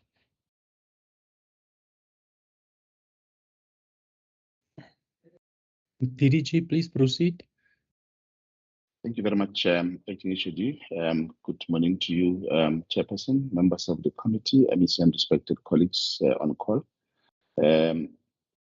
The other questions that were asked, I think from Member Celia, I think it relates to a detailed plan. I think as it relates to different components of services that we render within the connectivity space with the JV, as it relates to the wide area network, the land, weapon, that thing. I think HOD would have touched on that to then say we do have a catch-up or an acceleration plan that would ramp up delivery of the site. So I think in light of the other commitment of other information to be submitted to the committee, I think we do have this detailed plan readily available. I don't think we'll have a problem in sharing that with the committee. It actually extends, I think, to the end of the financial year and then go in detail in terms of then listening to them say this were the targets as it relates to, our APP, what was expected to be delivered by the JV, and then where we are, and then I think that particular catch-up plan. So we will definitely make that plan available. The second question, Chair, that was asked, which largely also touches on our branch, it's the issue as it relates to ICT skilling, beneficiations thereof, to then say what are the notable economic benefits of that particular program, noting that yes, the target was met. Chair, I think we can basically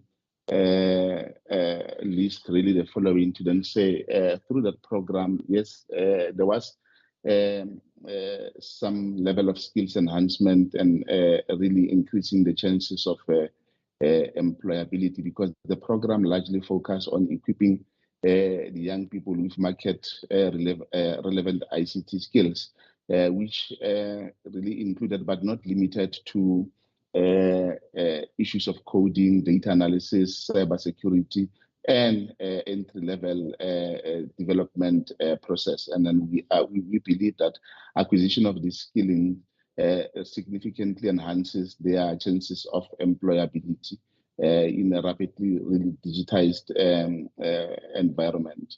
That's one benefit. And I think most importantly, the issue as it relates to entrepreneurship and startup creation. Because the programs also really emphasize entrepreneurial skills, encourage participants to innovatively apply their newly acquired technical skills in really starting up small businesses within the ICT skilling sector. That's really driving economic growth and job creation. And then I think we'd then be able to start to onboard them on different programs that we are rolling out. The third issue, obviously, I think most importantly relates to bridging of the digital divide, because I think we really targeted diverse group of youth, obviously, I think coming from the underprivileged, teach background, and then with this inclusivity, I think it really promotes equal opportunity and ensure that there is a broader talent pooling within the industry. And then I think also the other issue, which I think is something that you really need to push hard on, is the issue as it relates to public-private partnership and industry collaboration. That I think we're thinking that I think it's something that we aggressively need to facilitate, so that I think some of the participants can really gain direct employment opportunities and internship and mentorship programs with big industry, ICT industry within the space that are doing business with government.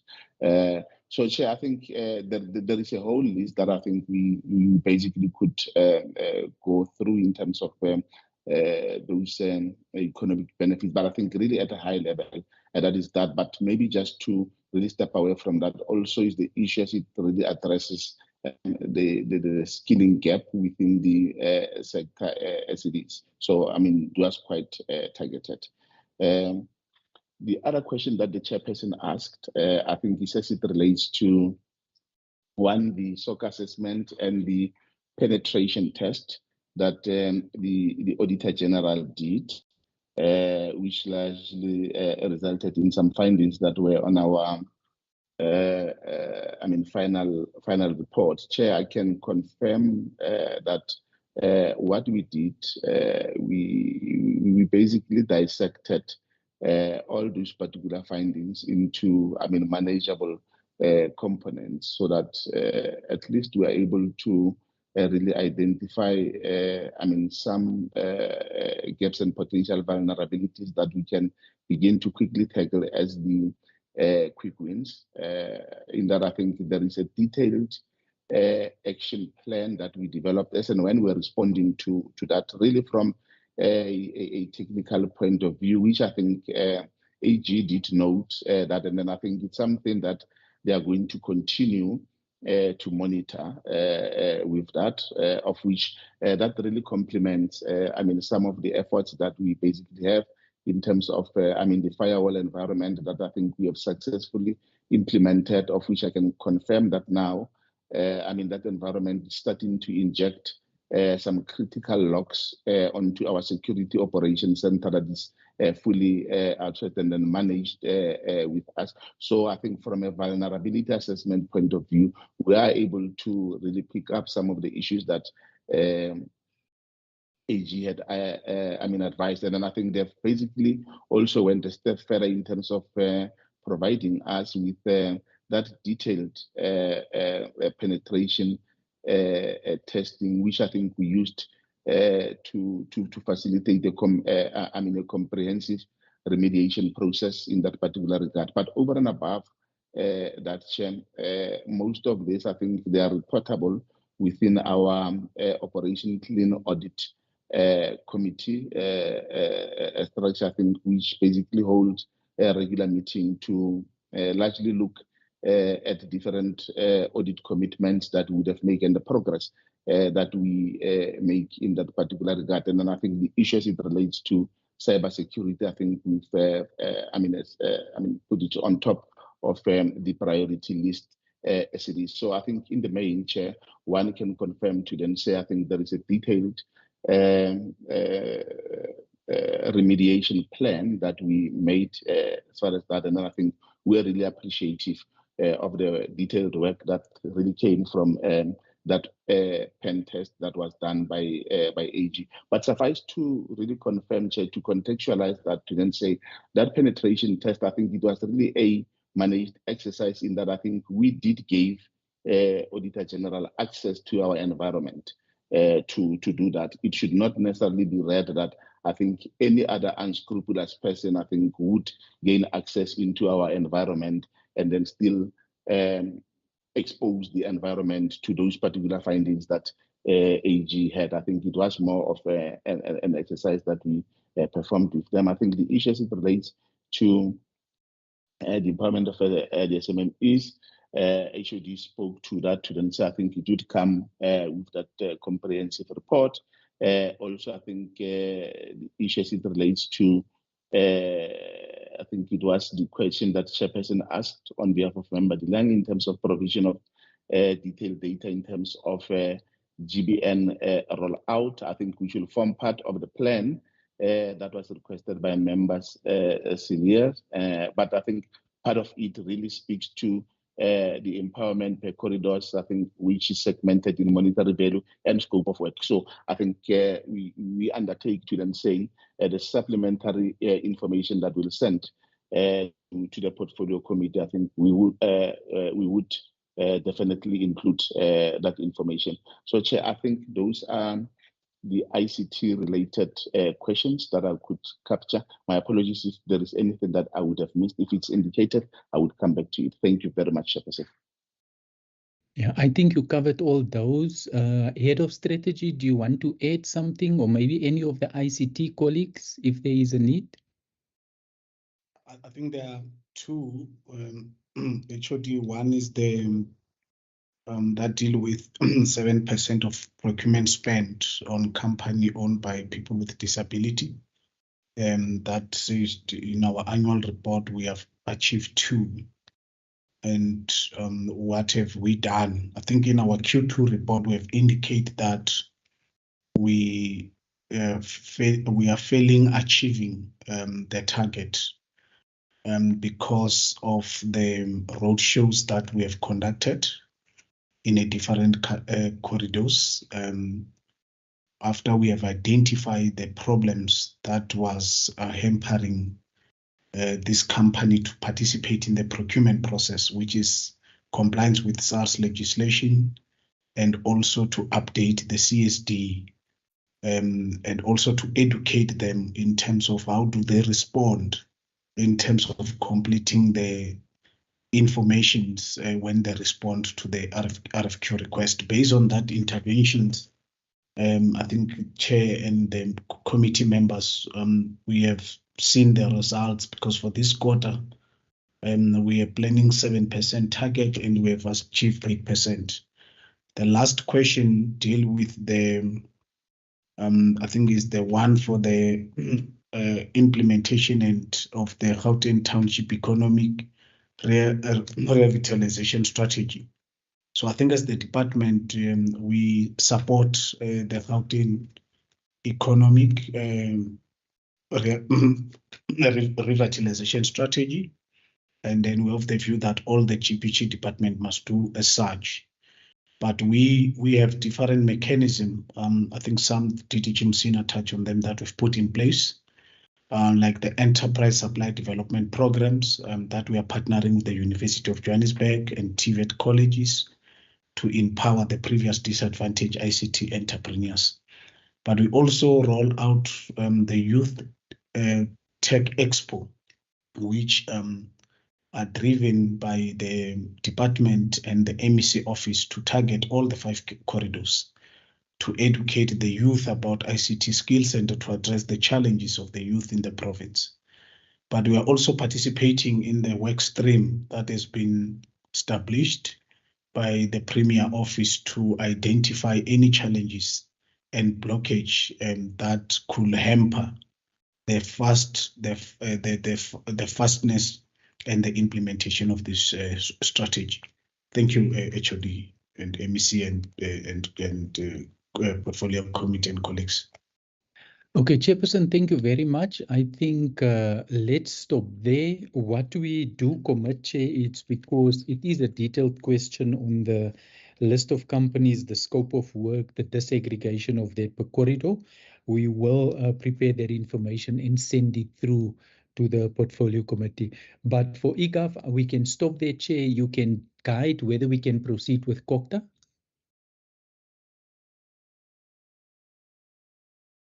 I think let's proceed with Cogta, then we can get all the responses. Okay. Chair, thank you. Chair, in terms of Cogta, I think what we need to take note of, Chair, that the different capacity building programs and the different projects that we have in municipalities is in no way an indication that we are taking over some of that functions. That now relates to the legal and the labor support. Municipalities, as part of their organizational structures, do have position that deals with labor, they do deal with legal units, specifically when it comes to legislative issues. However, we have picked up that the high amount of money is paid specifically to labor-related matters, that there is a need to look into those, but then also as part of contract management. So the capacity that we are putting there with the experts is to assist the current capacity to improve and to work better, but in no way to replace that. And we have picked up, Chair, that over a period of time, there has been some of these capacity in critical areas. Legal labor relations is one of them. The other part relates to the technical aspects of the work of municipalities that has been eroded. If you look at how the municipalities performed on national grants, particularly when it comes to CapEx spending, it is equally poor. So it shows you the project management skills, the lack of a project management system, planning overall, that is regarded as a significant challenge in the municipality. Chair, on the issues, Chair, when it comes to procurement, I think the Auditor General, as the AG comes in, they audit all tenders and there is no way where they would only audit the sample. So hence we need to be very stringent in our controls, particularly when it comes to all the tenders, and the disaster management is one of those where the bidders, some of them that have not completed all the forms. And as part of the tender advertisement, we do indicate that these are the necessary forms that must be completed, and these are the necessary supporting documentation that should accompany each tender.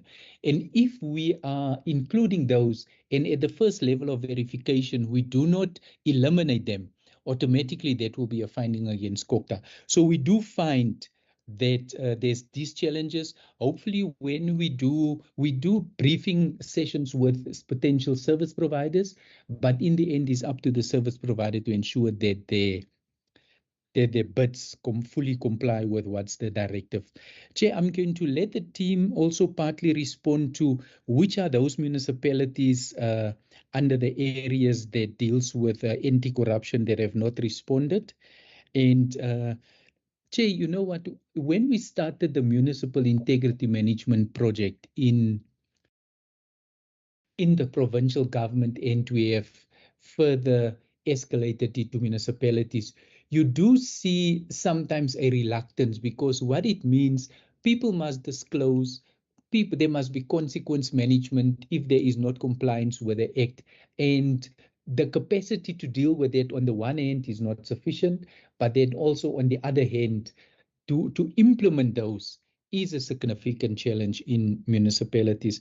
But I'm going to let the DDG of local government and the team just respond to those.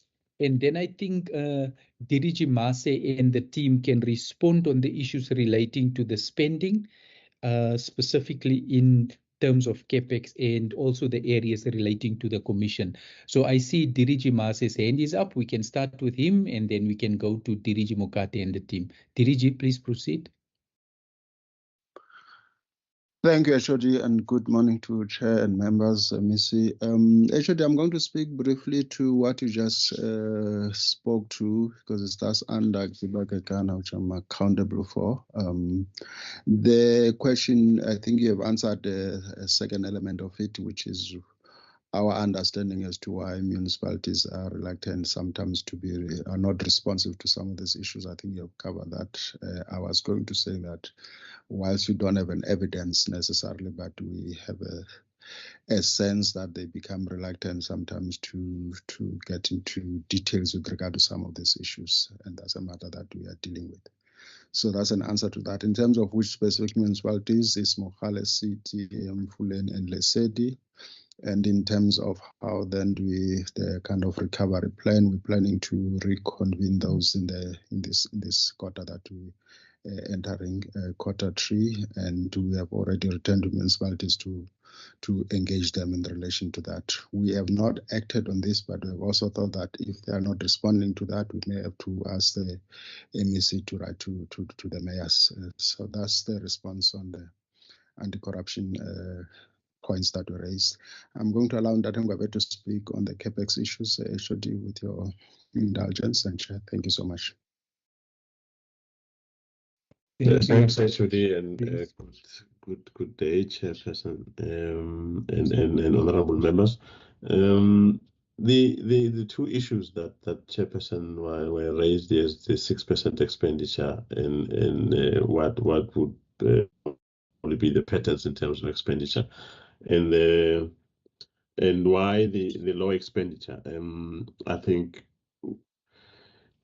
we as a department that's providing technical support can only go up to a particular point, and the actual expenditure and the driving of the supply chain management processes needs to happen expeditiously in municipalities, and that's where we don't really have a handle on, and I mean, track record has proven that the delays in terms of when procurement is done is what results into low expenditures. But the 6% expenditure currently is that we're talking, and it's low in terms of the threshold that National Treasury has put, because it's 25% each quarter.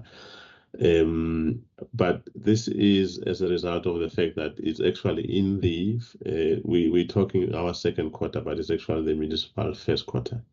But then again, as I'm saying, it's still low in comparison to what the National Treasury is stipulated, which is 25% per quarter.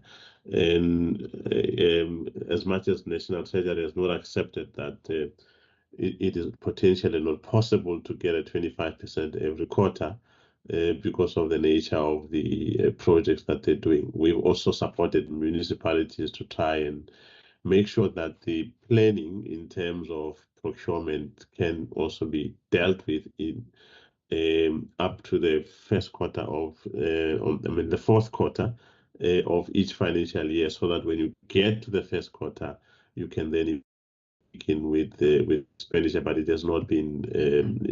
It has actually led us in that way, in that the municipalities never managed to do that and conclude their procurement in the fourth quarter. The trends, Chair, over the years, it has indicated, I mean, and I'm not so sure the trends, whether it's a quarterly basis or whether the chair wants that per municipality. We do have the information, but I don't have it from the top of my head.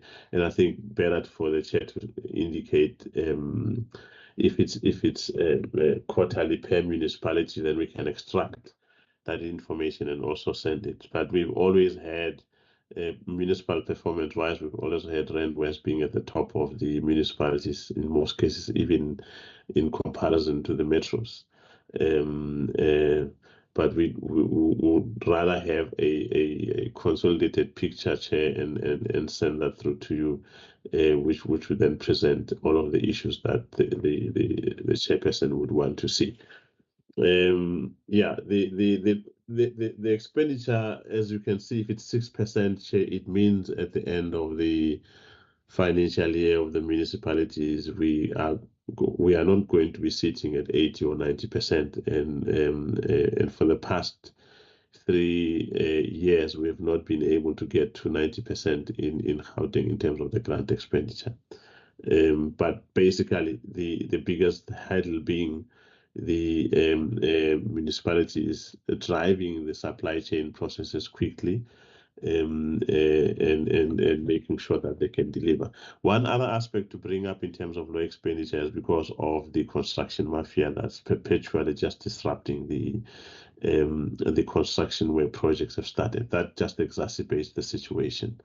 Not that is an excuse to low expenditure, but it has an impact in terms of what the final expenditure in municipalities get to be. Thanks, Chair. Okay, Chair, thank you very much. I don't know if the CFO maybe want to just talk about households, because that budget is 1,000 rand. I think it's very low. And on the traditional, I think it was on the funding for the commission. Maybe Diriji Mase, you missed the funding of the commission, but finance can quickly respond to that, CFO. Thank you very much, HOD. I think I will just talk through the funding for the commission. I think that's the one for 375,000. That's over the budget. There was no budget for it.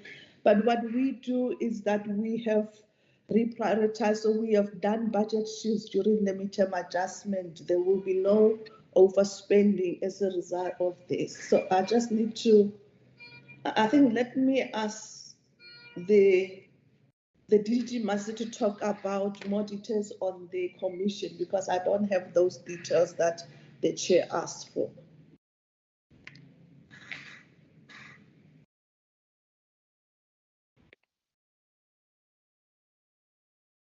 Diriji, do you want to come in? I know the commission, the work was a bit behind. They have started now again, and they should pick up, but the under expenditure is marginal. But would you like to respond to those? No, I think, Chair, you covered me on the point that there was a bit of a delay with the work of the commission, but they've picked up again, because also to do with the fact that their term had ended at some stage, and then the Premier had to renew it again. But during adjustment, we had those discussions in terms of ensuring that the expenditure is in line with what needed to be done. So I think I'm covered, HOD. Thank you so much. And apologies, I missed that at the beginning. Okay, so of course, when the reappointments that has now been finalized, Chair, so it means the commission can now continue to do their work. I have signed some documentation where I see that they will be sitting over the next week, 2 weeks, to fast track some of the work. But in essence, Chair, the deliverables, they have fully met their deliverables, but underspending was marginal in that particular area. Chair, I think that concludes both Cogta and eGov. I think from eGov side, we'll submit that information to the committee because it's a bit of detail, and we will then conclude the process. Chair, I will stop there and hand back to you. Thank you very much, Acting HOD and HOD. I'll just say that because that's clearer. Members, are there any follow-ups regarding quarter two that you might want to make? Remember, we are yet to engage the annual report of the Department of eGov, so there's still that coming, and I know there's been some reference made to it here by departmental officials, so don't worry, we are getting there. Member Ngube, let's take that hand. Thank you, Honorable Chairperson. I just want to raise the panic button, the drones. I mean, they were part of what the Premier pronounced. So, and the hiccups that you are experiencing in terms of memorandum of understanding and others. People outside won't understand. They will be asking us come February that you promised ABCD. So let's hope that it's going to be fast tracking so that some of the things that you promised gets realized. Thank you very much.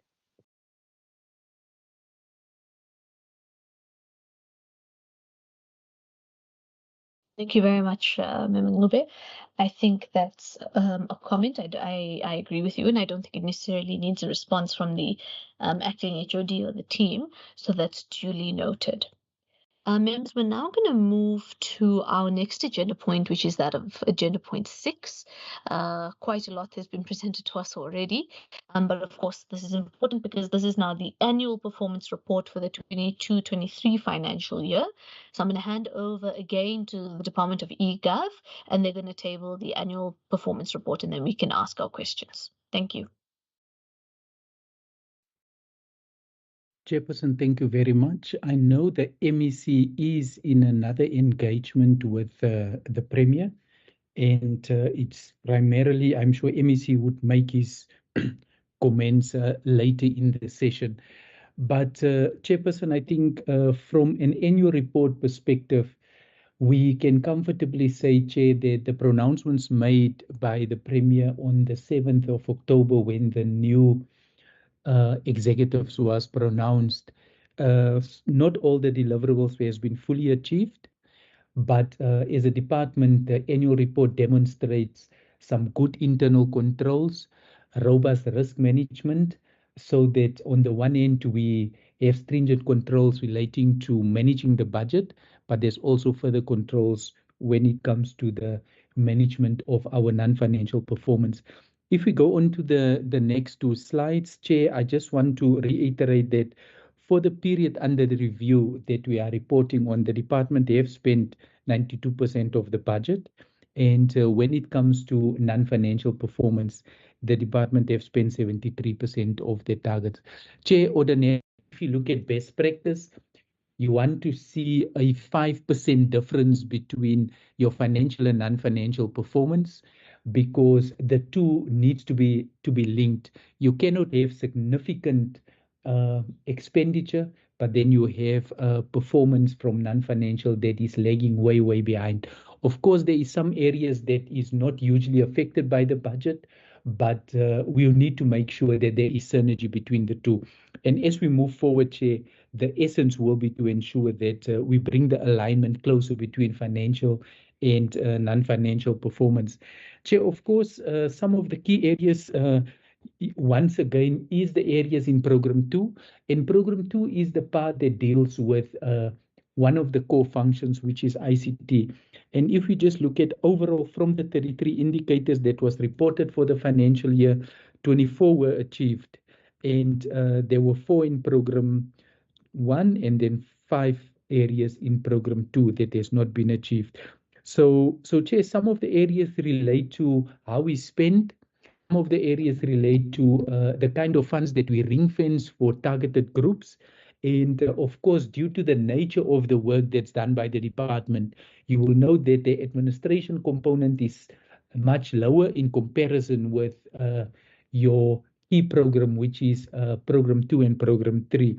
And as a result, you will always find that marginally we'll miss some of those targets that will be relating to military veterans and so on. So also, as part of the work that the department needs to do, the AG have indicated that they are satisfied with the controls.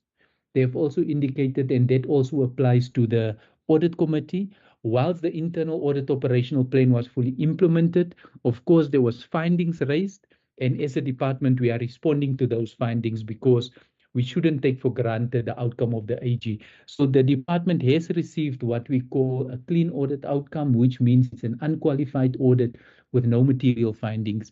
There are some minor findings, which we call housekeeping findings, that the department needs to address. And all of those, Chair, will form part of our improvement plans going forward.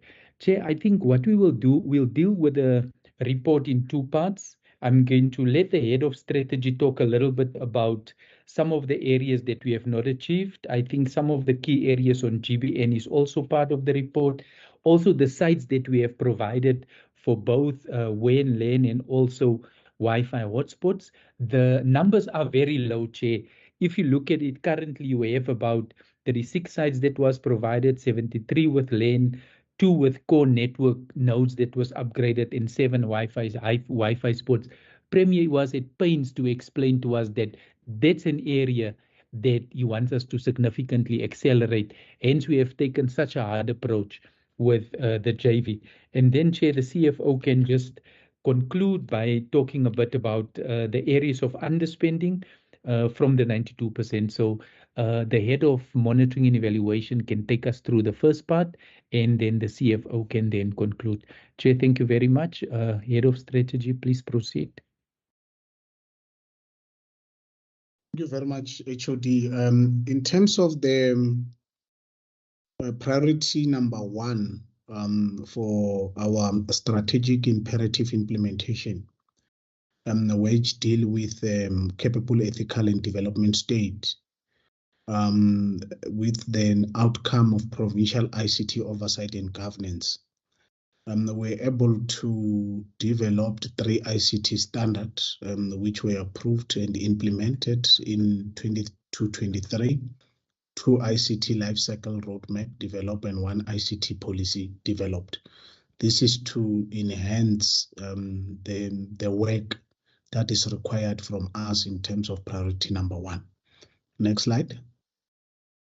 So the journey of digitalizing the platform in terms of making sure that the citizen are able to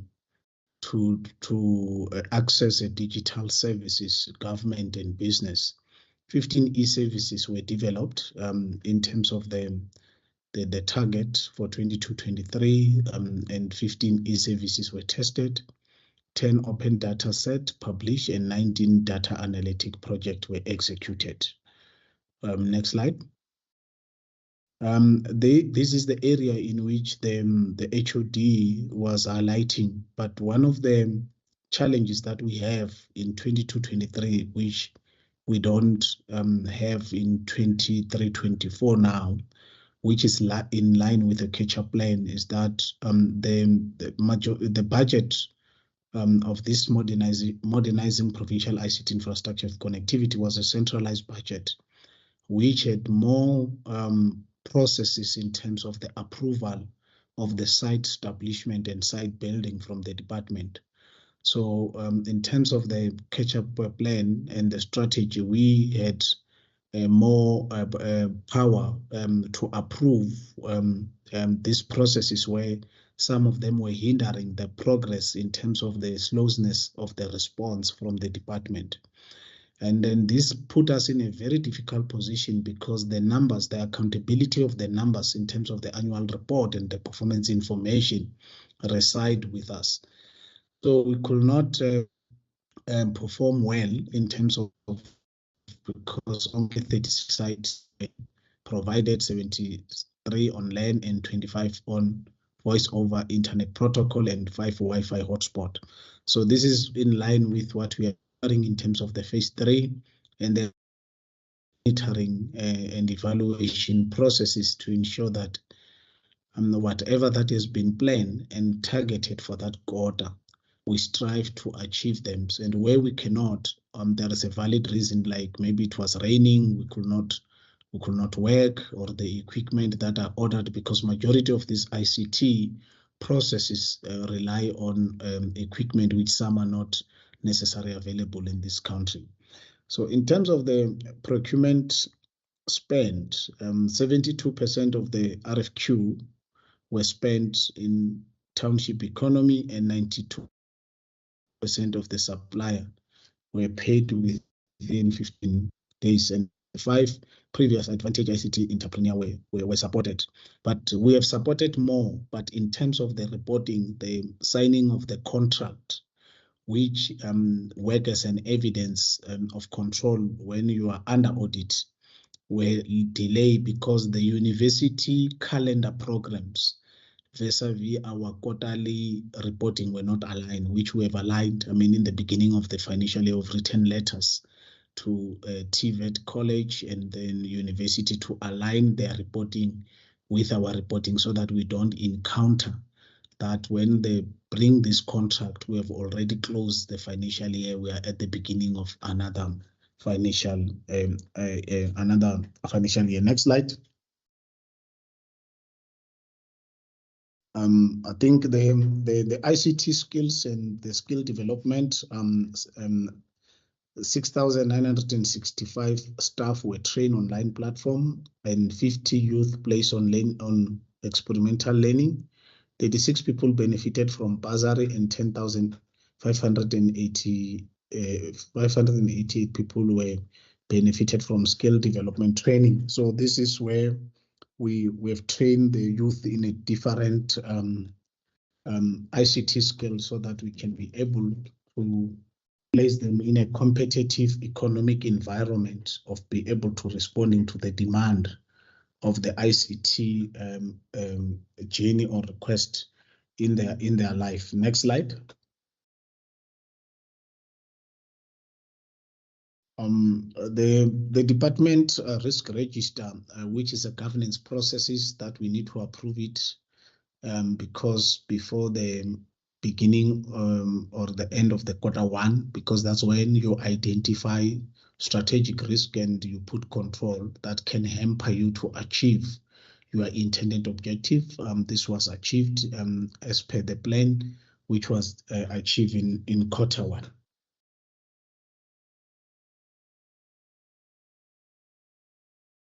So I've already touched on this to say we could not achieve 100% because of the issues that are related to compliance, which some happen at the time of payment, but not necessarily at the time of awarding or contracting, because compliance is evolving.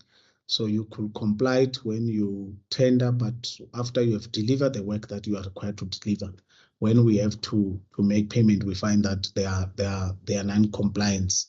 The issue of figure to comply in terms of banking details, the issue of tax compliance, those are some of the issues that delay us to reach a 10 days compliance. Next slide. So the procurement on township, we've achieved this as I've highlighted. We planned, the target was 60%, we achieved 72%.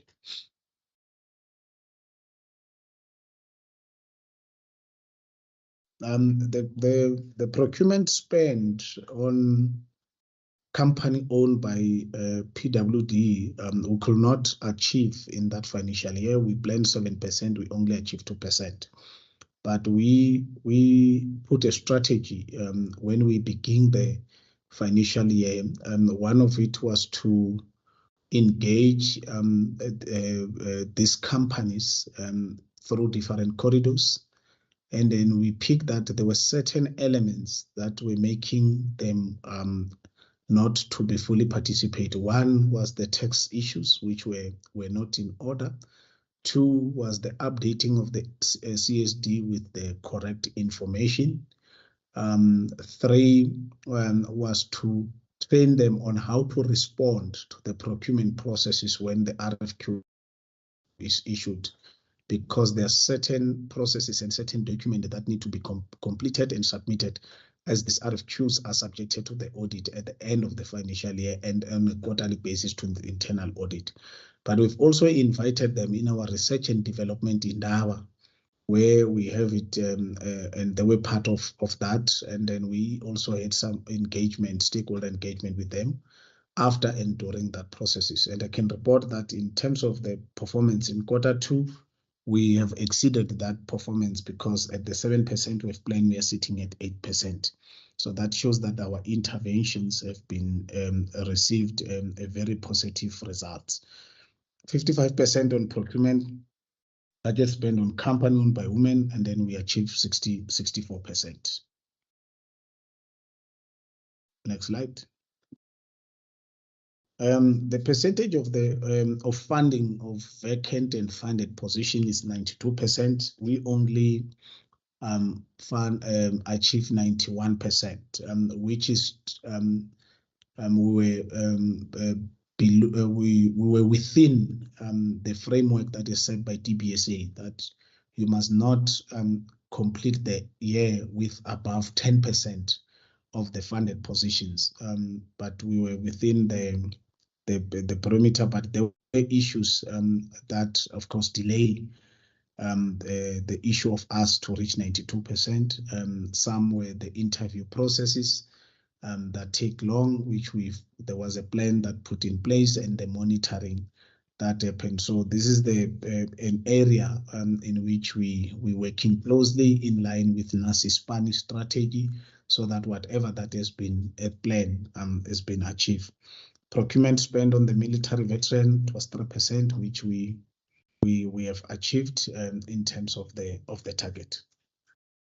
Next slide. The policy in terms of we could not achieve the development and the approval of the policy, and the reason was that the consultation processes and the alignment of the policy with other legislations take longer because of other consultation that we have to do, and the vetting, and it to also ensure that it accommodate all the elements that you will want to accommodate on that policy. The rehabilitation of the township economy, the ICT governance strategy, the recruitment processes, and all. So at the end of the financial year, that policy was not yet been approved based on that consultation processes. Number of evaluation conducted, we're planning 3, and 3 were achieved.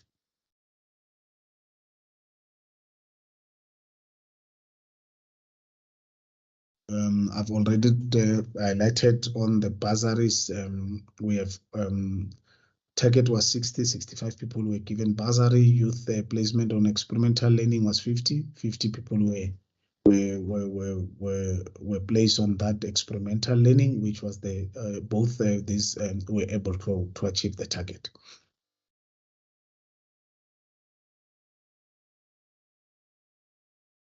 So I think this is the area which we have highlighted and spend more time to explain in terms of where we are going. And then we'll continue to report on it in terms of the Q3 and Q4. But I've already highlighted up there what was the cost in terms of the budget, in terms of the contractual processes, and also in terms of the equipment that need to support this process. That is the similar one as up. Next slide. Next slide. Next slide. We in terms of the upgrade of our network, we were planning to achieve 2 in terms of core network nodes upgrade, which was done. So the upgrade of internet bandwidth, this was not applicable as it was already achieved in the previous financial year. Next. I've already report on this. I think in highlight, this is the performance programs in terms of the annual report. Then I will hand over to the CFO to focus on the financial part. Thank you.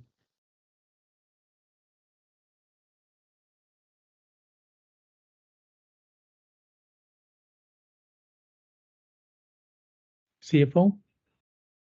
Yeah, thank you very much, HOD. I think I'll start with the slide. We are reporting that with the total budget of 1.735 billion in the previous financial year, we have spent 1.589, which is about 92% of the budget, allocated budget. And the program that is largely contributed to our spending is your human resource, even though the allocation is just compensation of employees. They have spent 96%, followed by administration. We have spent 95%, and then our ICT, they've spent 90% of the budget. You'll see all the programs have spent above 90% in terms of the budget. Now, when we look at the economic classification in the next slide, you'll see, Chair, that with the compensation of employees, I think this one is just shows what we have spent per quarter in all 4 quarters. Comparison of projections vis-a-vis the expenditure and what was our expenditure in the first quarter. We've spent 18%. There's a gradual increase. In the second quarter, we spent 88%. In the third quarter, 99% of our projections. And when you look at the fourth quarter, we have spent all the projected amount that we have projected, that is 100% in terms of spending. So this is just a quarterly expenditure analysis in total. Chairperson, we can move to the next slide. In this slide, Chair, we are then showing the economic classification in terms of where we have spent during the financial year in terms of the budgeted expenditure. In the sale of goods and services and other capital assets, this is just the revenue that we have budgeted to collect in a year. We have budgeted to collect 777,000 in that financial year, and we have exceeded our revenue collection by 260,000, largely on the financial transactions in assets and liabilities because of the previous financial year expenditure and debt owed by staff that was received in the current financial year. We can move to the next slide.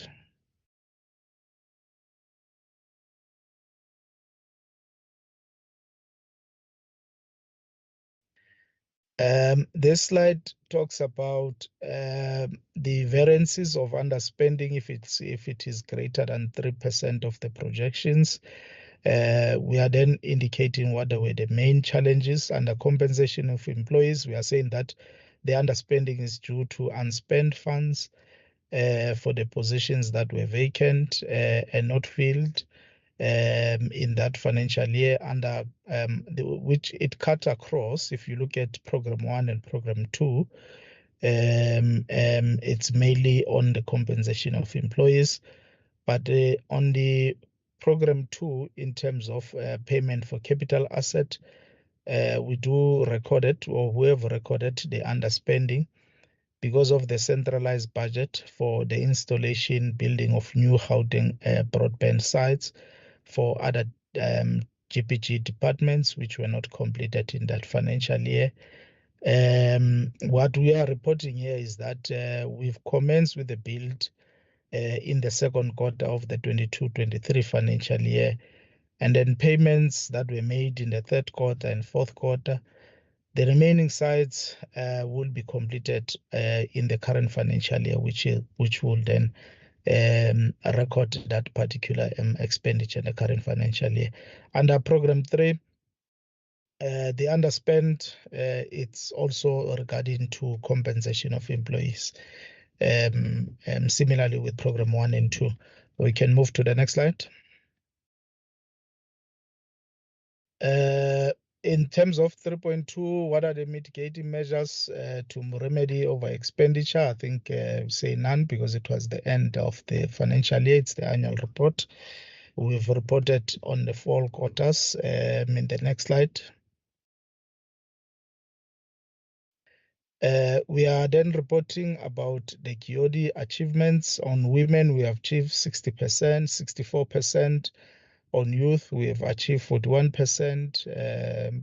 PWD, we've achieved 2%. And we are also reporting that the department, we have achieved 72% of procurement spent on township economy. I could indicate, Chair, this is the 72%. It's way, way above the provincial target, which is sitting at 55%, Chair. So we have exceeded that provincial target. We have achieved 72%. We can move to the next slide.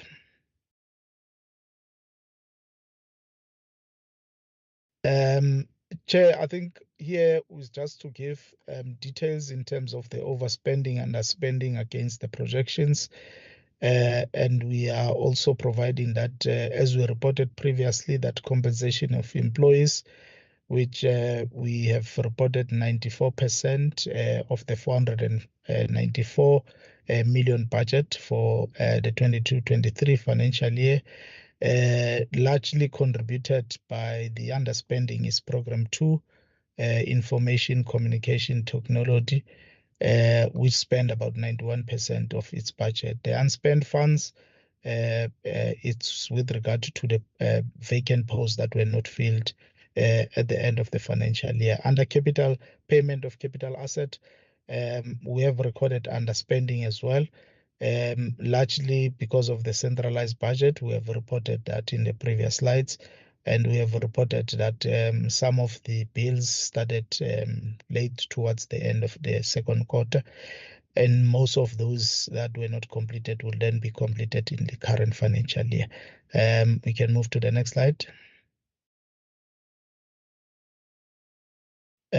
These are the invoices in the previous financial year. I think this is just the 4th quarter, as you could see, from January until March. We have paid 100% of invoices within 10 days. So 62 received, we've paid that in 10 days. It then means that everything else will fall in within 15 days and 30 days. So that's why we are then recording 100% in all these 3 targets. February, we received 76 invoices. We've paid 73 in 10 days and 3 within 15 days. It then means that all these invoices were all paid within 30 days. But in aggregate, we recording 96%. In March, we recording 92% because we've paid 158 invoices within 10 days, and 14 of those were paid within 14 days. That is the total invoices of 172 that were received in March. We can move to the next slide. We were also reporting, Chair, I think as reported by the HOD, that we have received a clean audit. Similarly, it then means there were no issues of non-compliance. Hence, we do not have any fruitless, wasteful, and irregular expenditure that we reported during the quarter under review or at the end of the financial year. We also do not receive conditional grants, so there's nothing to report on conditional grants. We can go to the next slide. Okay, these are the resolutions. I will then leave it to the HOD. Thank you very much, Chair. Chair, thank you very much. Chair, the other parts of the report, I would ask that we regard it as read. But Chair, I would like to propose that we proceed straight to the responses to the questions posed as part of the research analysis. As I looked at the approach to the questions for Q2. Most of the questions are linked to the annual report, and all the responses are also reflected there. So, Chair, I would like to ask that we rather proceed straight to those responses, and then we can come back to ask questions if you will allow. So the team can load that presentation, and Rendani, you can take us through.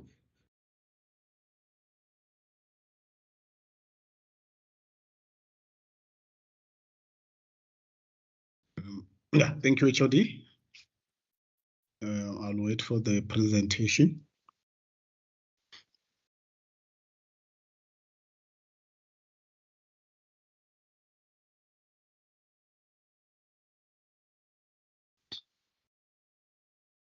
Next slide, Tulani.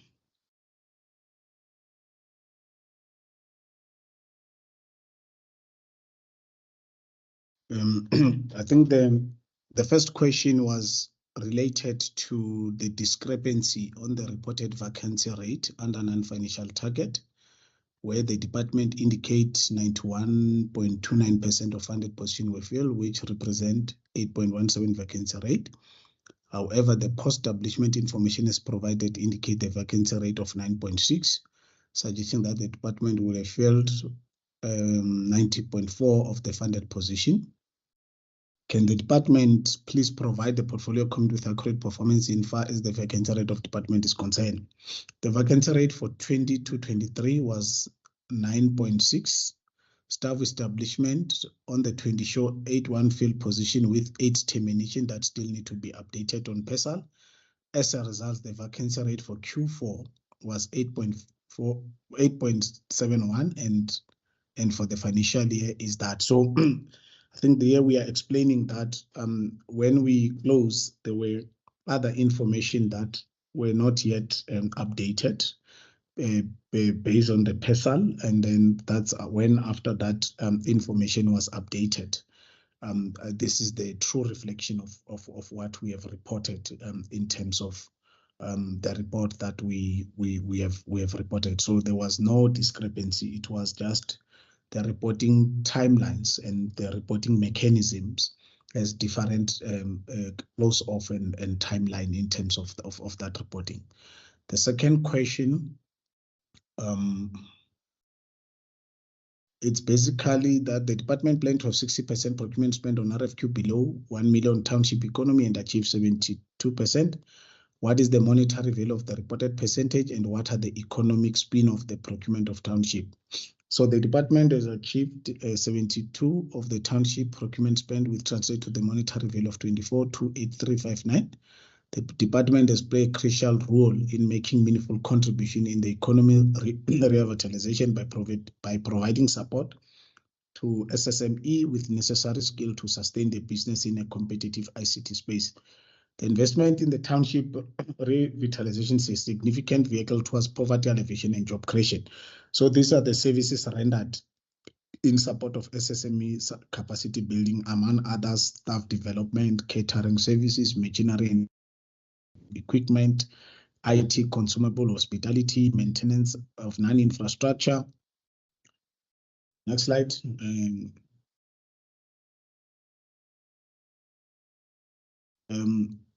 Question 3, it's asking on the 55% of procurement budget spent on company owned by women and 65% achieved.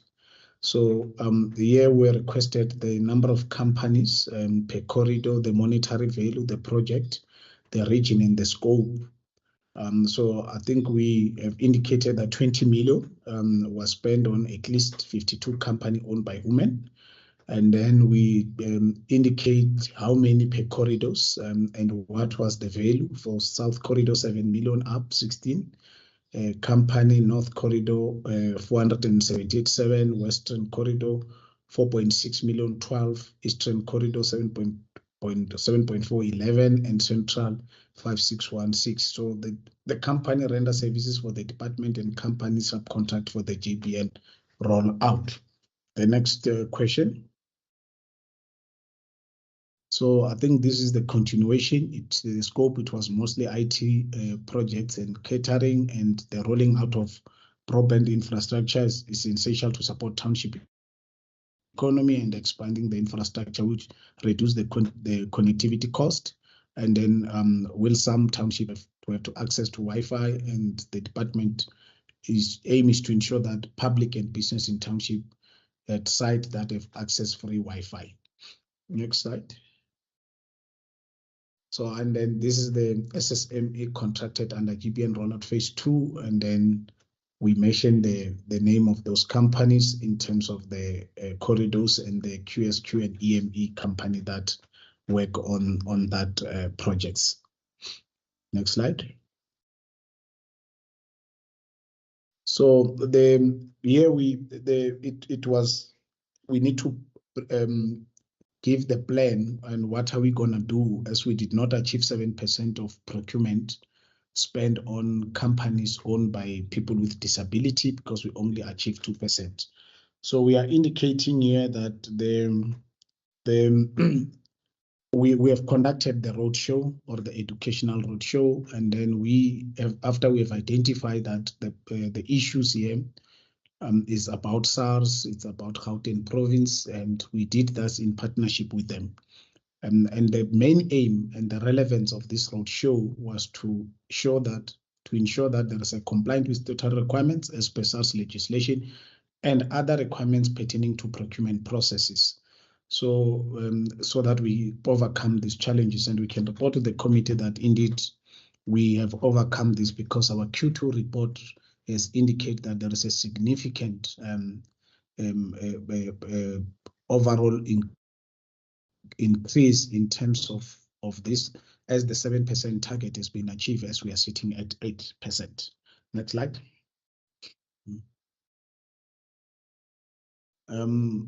The question number 5, it's about the department report that some site could not provide with when land VoIP due to accessibility and limited budget to implement. The equipment not delivered in time in short contract, and big site could not complete it within time frame. What measure we've put in place to ensure that the targets achieved in 23-24? We have taken several strategies in terms of ensuring that our target as per the APP for 23-24 are achieved, and to address any issues that we can encounter that has got a risk of hampering us to deliver on the necessary infrastructure of big site within the specific time frame. One, we have signed what we call it a tripartite agreement between us as eGov, CETA, and joint venture, so that we monitor this, and we had also a role to play. We don't just get what CETA told us. So we can sit with both JV and CETA and monitor what we've agreed that need to be implemented as per the contractual agreement of the appointed service provider through tender document and SLA. And then we also, through the HOD office and the DDG ICT, put a strategy to ensure that whatever that could delay, it's communicated upfront, it's get detected, and then we put improvement in place, so that on a weekly basis we get report on in terms of the catch-up or a turnaround strategy of sites rolling out, where we are, what are the problems, what are the bottleneck, what are the blockage, and then we're able to unblock those area quickly, so that whatever we plan in terms of target, we achieve them. Next slide. So the issue of the budget, which it was centralization of the fund, the budget required for this construction of sites have been centralized within eGov financial resources. But of course, there are certain streamlined finding process that in the past has got financial constraint or hinder the site development processes, because there are certain role that plays by the department in terms of ensuring that whatever we are deploying, it's in line with what they've required. But that process has been managed by DDG ICT. Where department delay, we proceed on sign off as per the project reports, and then we continue with the deployment of site. I've spoken about weekly status reporting, direct intervention, and process review. All of this go back to what we have planned in terms of the annual performance plan for 23-24. Next slide. So I've spoken about weekly and the Office of the MEC and HOD intervention in terms of ensuring that we move. We also report to the Premier weekly on a post-SOPA commitment, which this is also another area in which we put our effort in terms of reporting and performance in terms of our delivery of what we have contractual to do. Next slide.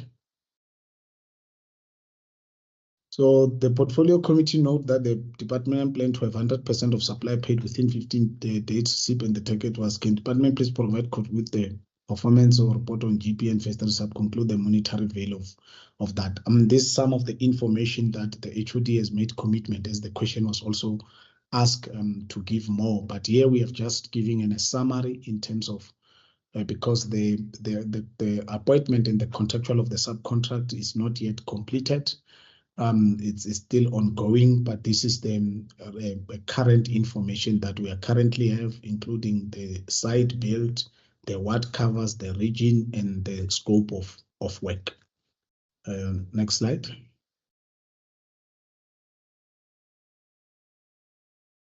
So the question number 7, it's basically about the plan for 10,000 youth benefiting from ICT development program action lab, and that the achievement was 1058 youth. So will we have overachieved? I mean, the portfolio committee want to know the notable economic effects of this program in terms of providing opportunity for sustainable jobs. So these are the area in which these programs has been able to do, I mean, skill enhancement in employment, entrepreneurship and startup creation, bridging the digital divide, public and private partnership and industrial collaboration, innovation and technology advancement, address skill gaps in ICT sector, boosting ICT service and product. So this initiative we achieve in 5 regions, and then we also working with the MEC office through youth tech and all cover other areas such as for IR advocacy awareness, basic coding, business soft skill, and participants were also introduced to Python and programming languages. In addition, career webinar were hosted, providing youth with access to career opportunity and applications.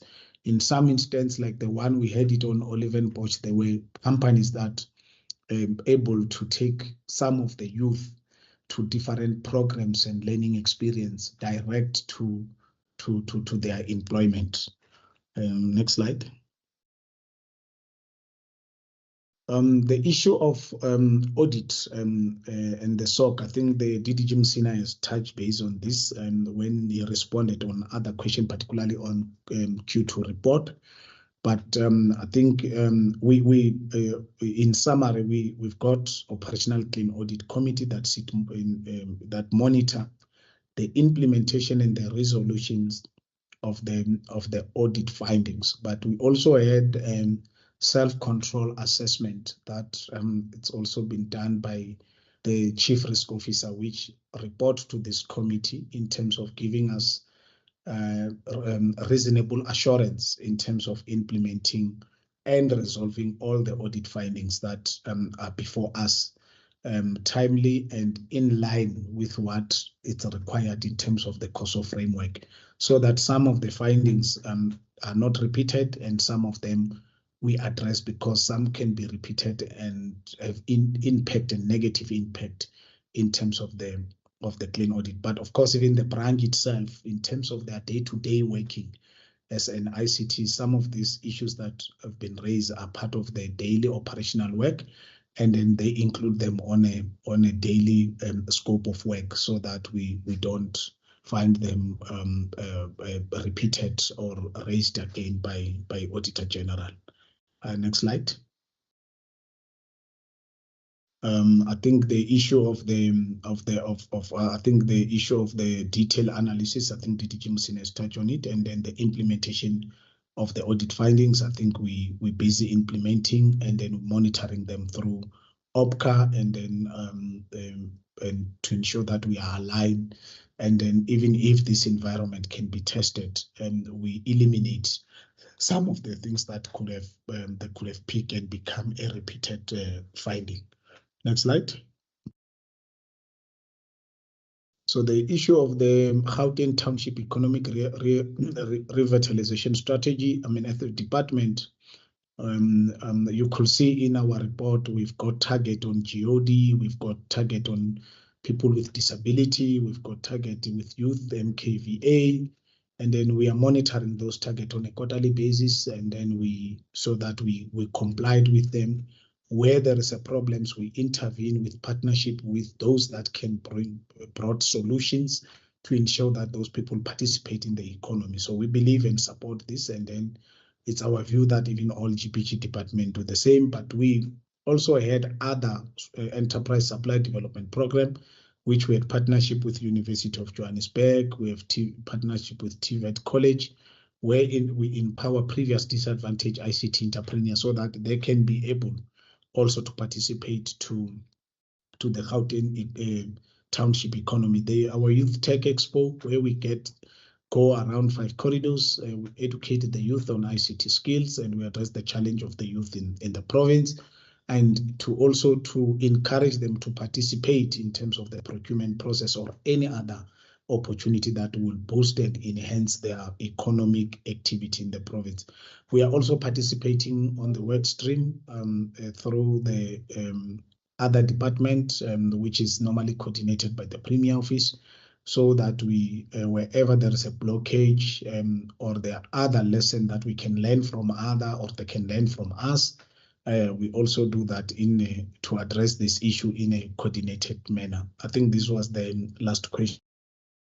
Thank you, Chairperson, and thank you, HOD and MC. Chairperson, thank you very much. That concludes the annual report. Chair, we'll hand back to you now. All right, thanks very much, HOD. Members, that was the annual report of the Department of eGov. So I know there was some reference to some of the points we had made in the previous round of questions when we were dealing with quarter 2. But regardless, I know that there may be some questions here that also need to be addressed. Members, anything from you guys?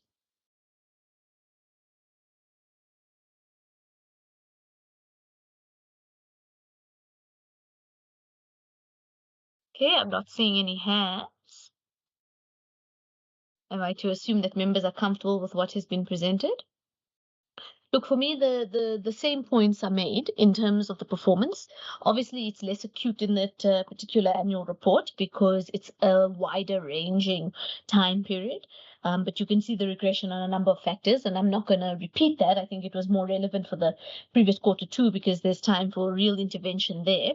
But I think it is important for the record to note that the committee and myself as chair are also very concerned by the performance of this particular department, and it does require zeroing in.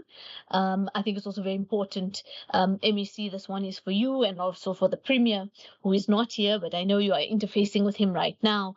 So if the team can also communicate that the Portfolio Committee is applying serious pressure for an appointment for a formal full-time HOD for eGov, that is fundamentally important. And I think when we have that leadership element there, it will really help. HOD Barkley, I know you're doing the best you can, but you are managing 2 very large departments. Well, Cogta is particularly a headache. Now you have another headache of eGov, so it is quite large in that regard. So while we commend and we respect that you're doing every effort possible, it is also not humanly possible to be the HOD of 2 departments of this nature. So obviously we do need somebody who is full-time for eGov. So I thought that's very important. And I know that I'm speaking on more of a prospective element, but if you see the regression as it's been going incrementally, sure, but albeit still a problem. All right, members, I'm going to assume members are comfortable with this. I don't see anything else. I'm not seeing anyone WhatsApping me questions or anything of that regard, so I'm going to assume that members are fine. That means, acting HOD,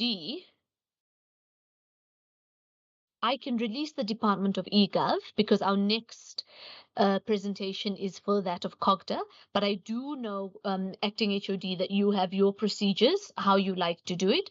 So if you want Cogta, if you want eGov to stay on while Cogta presents, I'm also comfortable with that. I'll make that your call, and then we can move to the next agenda point. Acting HOD, anything you want to say based on what I've just put forward? Chairperson, thank you very much. Chair, your concerns relating to the performance is duly noted, and I can say as a department, we are looking at measures to improve. But based on what you say, the process perspective, I can release eGov. I'll release the acting HOD as well, Chair, but the HOD will stay behind. Thank you, Chair. Okay. Thank you very much. Acting HOD is released, eh? All right, members, we're now moving. Thank you very much, eGov. Thank you. We're now moving to the agenda point 7, which is the presentation by the Department of Cogta. They're going to take us through the state of municipalities. The presentation is tabled because, if members recall, one of our resolutions of this particular committee was to receive an update on the performance of municipalities in the Gauteng City region, based particularly on the back to basics approach in terms of support and interventions. So the Portfolio Committee has since resolved that this progress must be tabled on a quarterly basis when the department also tables its quarter performance report. So members, you remember we want to zero in on some of those issues. This is part of it. So for Department of Cogta, they consistently have a lot of work from us, but it shows that we are an active portfolio and they are an active department in that regard. So HOD, I'm handing over back to you to take us through this particular presentation. Chairperson, thank you very much. And Chairperson, you are quite correct. The report that we are preparing for municipalities is in line with our constitutional framework as a department, as it is reflected on slide 5 and 6. Chair, most important, through civic education to ensure that they understand that it's important that they must pay their services. Hence, if you look at the variable on the debtors remains worrying. And of course, we are also worried about creditors. And of course, there are a lot of support we're implementing. Of course, working with Treasury, working with key stakeholders in ensuring that some level of measures are implemented to deal with these issues. Of course, financial challenges remain a big issue across municipalities in the country, and Gauteng is not exempted to that, let alone that Gauteng is defined as an economic hub. Yes, issues of bulk supply, I think they are also a big, and of course, in relation to Eskom and rainwater, we may be fine with rainwater accounts in relation to city of Ekurhuleni, city of Johannesburg, also Midvaal and Mohale. But I think that more close eye continue to be put to those municipalities, particularly local municipalities, in relation to their payments to Eskom, payments to rainwater. And of course, we also appreciate the efforts that the Premier will have undertaken, a committed government to work with municipalities in terms of the rollout of transformers. I think those are important issues. The last point is on CAPEX. And of course, this is in relation to the data as at the end of the financial year in June. Yes, earlier we're talking about the spending being at 6% overall. It's the beginning of the term, but it doesn't justify why they're at 6%. Without going back to that report, Chair, is important because through CAPEX, the technical support that is given year in year, we must see value into that, and municipalities must also equally see value and also derive benefits of that particular support we are provided through CAPEX. I'm going to pass the slide to Lani, and this is the narrative on what I was explaining in the last slide. We can come to the next slide. Next slide. Yeah, this is just overall observations on the issues I was talking about. Let me not repeat them. Next slide. Service delivery pillar, and in that we should say, Chair, as at the end of the municipal financial year 2022-2023, ended in June, we are fine with the extent of municipalities meeting their targets. That in relation to provision of water, sanitation, electricity, refuse removal, and all that. While we're comforted, of course, there will be those that will not have, who are worried about in relations to sanitation, who are worried in relations to electricity, who are worried in relations to refuse. We need 100% of that. But of course, the other main issue in the service delivery front, it's water and electricity losses. And you can see the picture. All municipalities, they are all worrying except performance of Midvaal. And I think that we all know the underlying factors that has made this. Minister was speaking sometimes in the week about the extent in which how water losses and revenue are affecting municipalities and their performance, as it were, in terms of also even taking us to water security, as it were. They are losing a lot, and I think that we should just continue to support them in terms of dealing the issues, as it were. Yeah, then we move to the next slide. Once we have all said and done in terms of analysis, Chair, here we're just reflecting the classification risk across all municipalities in the province and along the pillars. And of course, there are those that are dysfunctional in respect to governance issues. That is Merafom, and of course, a lot of work is happening around that in terms of support. And then there are also issues of financial viability that we are worried about, which has demonstrated some level of dysfunctionality in the 4 municipalities in the province. And of course, they will be varying with the rest of the other risk classification. Yes, we may be at this stage comfortable with performance of Ekurhuleni and Midvaal on governance issues. And of course, we are worried with many of municipalities in terms of the high risk.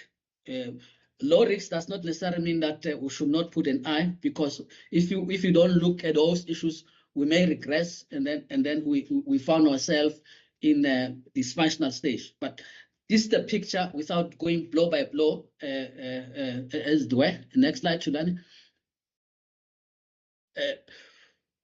Yeah, this is just now consolidated, not as per pillar, and this consolidation is more biased to financial distress variables in context of the National Treasury Regulation and Municipal Finance Management Act. Distress variables, and we are painting how various municipalities are affected, or the observation has been made. And of course, with distress, we are seeing Ekurhuleni and Merafong that have been dysfunctional as a result of them not really complying with these imperatives of the Municipal Finance Management Act, distress features.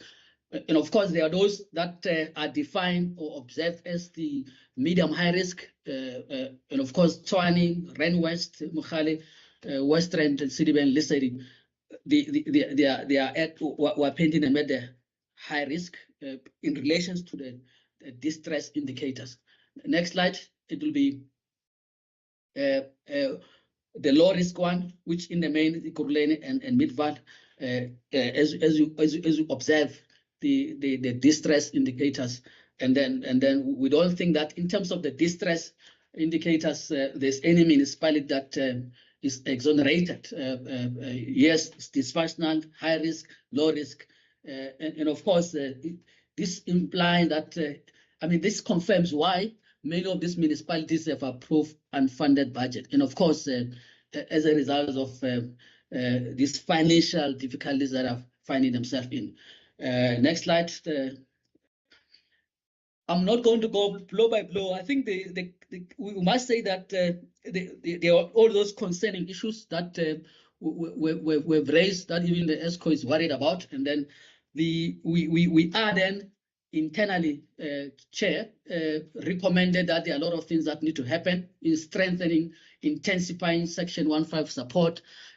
Amongst those issues, as you all know, that working with Treasury and both national and province SALGA, we do work around issues that are about ensuring that municipalities approve funded budget. Remember, the legislation require that if municipalities adopt a unfunded budget, they must develop a plan to deal with that. So we work together to ensure that all these issues are dealt with, and we want to see different as we move to adjustment in the immediate, but in the next financial year.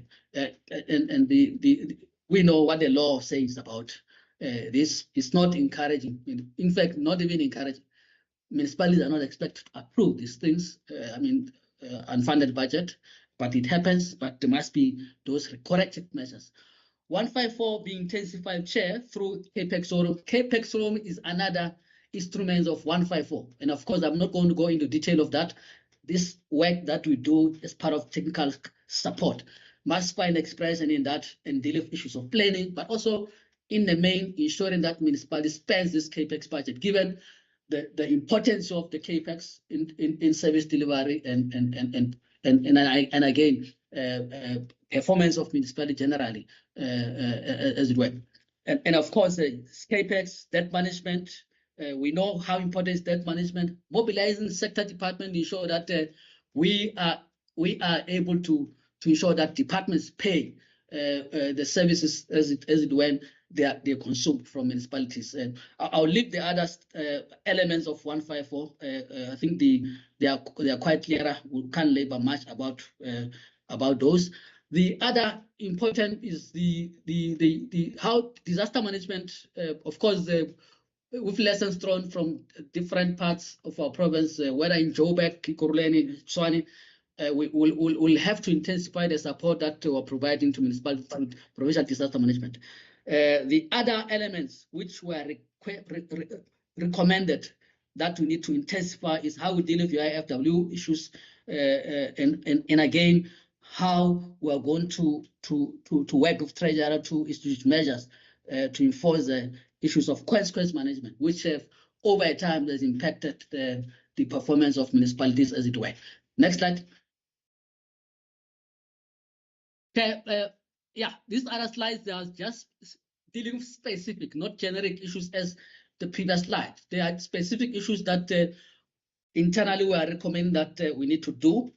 And of course, that includes the issues around steps to be taken to deal with the issues of, remember the financial statement in Tshwane had to be, did not submit on time, and then there was extension for November, and then we need to monitor and see whether that has happened indeed, and it has impacted on the audit processes and all that. Investigations as a consequence of what the issues that are about it financially, and of course there must be investigations and misconduct of those who get involved in the wrongdoing, and we think that Water and Sanitation Department, in collaboration with the department in the city, must decisively deal with these issues of water crisis, Namaskral and surrounding. I think we'll have to intensify that work. It's good that we now have a ministerial tax team that is in place to push all the efforts, as it were,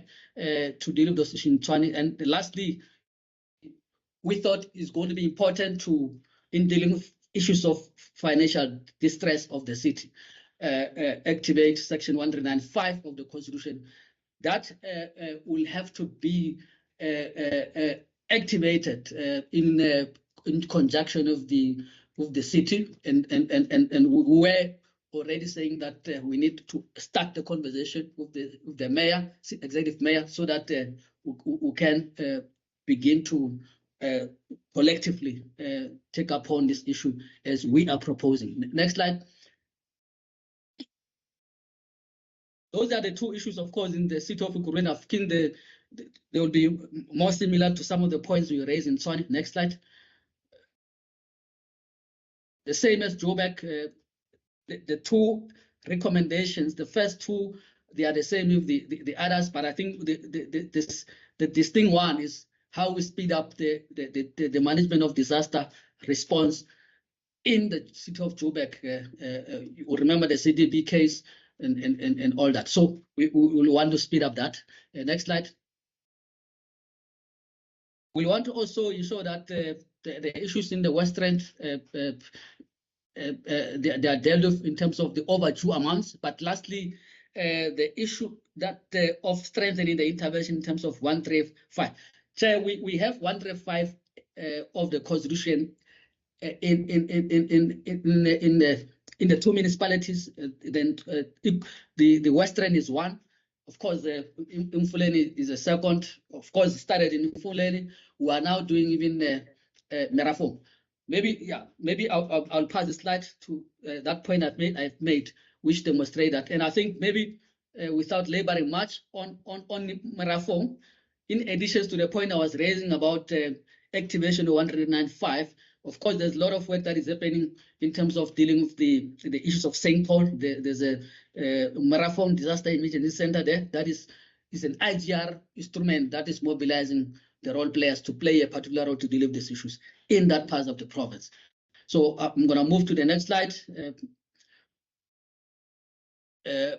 It's Citibank. The issues may be more familiar to the issues we raised in the other municipalities. Of course, Mfuleni, again, we're just emphasizing that intensification of support, but also implementation of the intervention of Section 63, of course, need to be intensified, including the 195 be intensified and all that. So it means going forward, we'll have to just intensify all the efforts that have been put in place to support and intervene in municipalities. Yeah, next slide, Tulani. Yeah, I think we're fine in Midvale, except issues of consequence management. We're fine in Lesedi, except the issues of operational deficits. And again, this has to do with financial issues. Next slide. Yeah, I think that internally we have just committed ourselves that because we're raising issues at high level, we will need to just go into detail in the period remaining before we go after December. Just detail the issues, as it were, in terms of how we improve our support to municipalities. Chair, I would love to leave it at this level. Thank you very much. Thank you so much, Chair. Chair, as you can see, this is essentially work in progress. We are now preparing for the outcome of the current regularity audit process from the AG. And with the outcomes of the AG, we will have to rethink the support that we are providing municipalities with.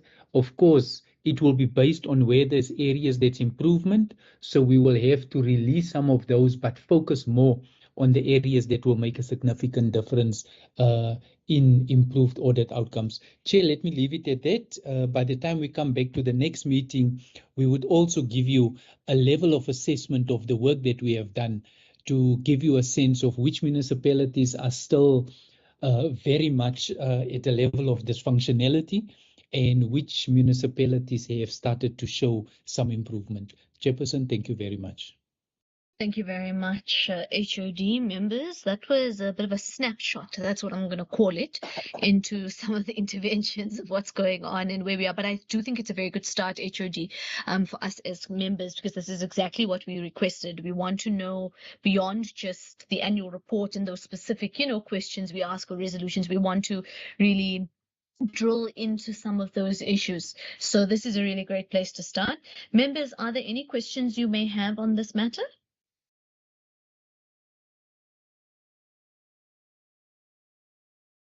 Okay, I'm seeing Member Cilia and Member Ngube. Let's note you in that order. Chair, yes, I want to echo your sentiments. I think this was a very useful high-level snapshot. I just have two questions. On your slide about the ward committees, you said that 28 ward committees have been established in Merafong, but 34 were inducted. Just want to figure out where does the 34 come from? And then in terms of coalition support, I know that we don't really have a role in coalition management, but are you guys thinking about any kind of form of coalition support going forward? Because it just feels to me like a lot of these problems are being exacerbated by the presence of coalitions. And are you having any ideas or thoughts of how you would like to support coalitions going forward? Thank you. Thank you, Member Ngube. Thanks, Honorable Chairperson, and thank you for the presentation. Maybe just to add on the coalition, to say, unfortunately, parties are pushing for that to happen next year, which will be the worst thing, more than what is happening in the municipalities. So the question from me relates to Swane's late submission to say, what are the reasons? Are they still looking for the documentation? What exactly is happening? Now we're told of November. It's November now. It's mid-November. It's the 16th or 16th today, 17th? 16th. It's half November. How far are they? So I think we need to know the reasons, because what will happen even next year, it will be just like this if the source is not addressed. Thank you very much. Thanks very much, Member Ngube. I'm just seeing if there's any other hands. Oh, I'm seeing Member Diaga. Over to you. Thank you, Chair, and my apologies. I had a lecture this morning that I couldn't get out of. So I haven't really been able to engage with this report or this presentation. But what I do want to ask is, with your indulgence, that I can come back, and there are a couple of ideas that I want to put on the table, and for the department to possibly set up a matrix. For instance, when we talk about water, that we give all the municipalities a target in, say, for instance, we need to get to below 30% and below on water losses, just as an example. And then on a monthly or quarterly and annual basis for the municipalities to report against those targets, and that we can then, in terms of Section 139, execute the necessary corrective measures within the law, and not just make a noise, but to actively become part and parcel of the solutions of municipalities. Cogta has got a role to play in resolving issues in municipalities without interfering. And we are not, I don't believe that that the department is fully occupied in what they can do to assist municipalities by giving them the necessary assistance. So what I will do is to engage with the report and then come back to you with my suggestions in that order. Like a quarterly report where we have to submit certain things at a certain date to the legislature. This is what we're calling an update, or, a status of the municipality. So that's very much in order. You can go through it in detail. And then if you're unable to get a hold of me, you're also welcome to send that to Sizwe, and then we can collate that together so that we can send it to the department, especially if there's other things that members you come up with, or, as we are going through our processes, we also want to add. So I think that's duly noted. Let me hand over to you, HOD. There were some comments and some clarities that were asked, and then you can, of course, allocate it as per your team. Thank you. Chairman, thank you very much. The team can later just respond to the ward committee issues, but I think for me it looks like a typo, Chair. that it should be 28 throughout where it should be reported, but the teams can just look at it. Chair, the issue of coalition governments, we had that session in Cape Town led by the presidency where some draft coalition framework has sort of been developed for discussion with political parties. The approach that we have taken in Gauteng, particularly because we had some areas of municipalities dysfunctional, we took the approach that the MEC needs to have an engagement directly with the speaker, the mayor, and then also where it is possible with political parties to sort of directly intervene as opposed to writing letters. We're having a proliferation of mayors going out, new speakers coming in. They'd have to some extent with the coalition governments in Gauteng municipalities stabilize some of the municipalities, because you could see that municipalities, there was not one of the municipalities that came back where the budget was up late, except for Tshwane. So it means that the council and its committees are then functional. But we also, as Gauteng, have started our study on looking how we need to deal with coalition governments. We have made various proposals. We have tabled that to the committee. I think that was at one of the sessions at what else where we've shared with the committee what we're planning to do. But of course, we need to come back with the committee after committee have looked at the recommendations, made a number of proposals. We have started to operationalize some of that, where parts of it requires national Cogta, some of it requires the IEC, and we can come back at some point to give guidance as to where we are with our approach towards providing coalition support to the municipalities.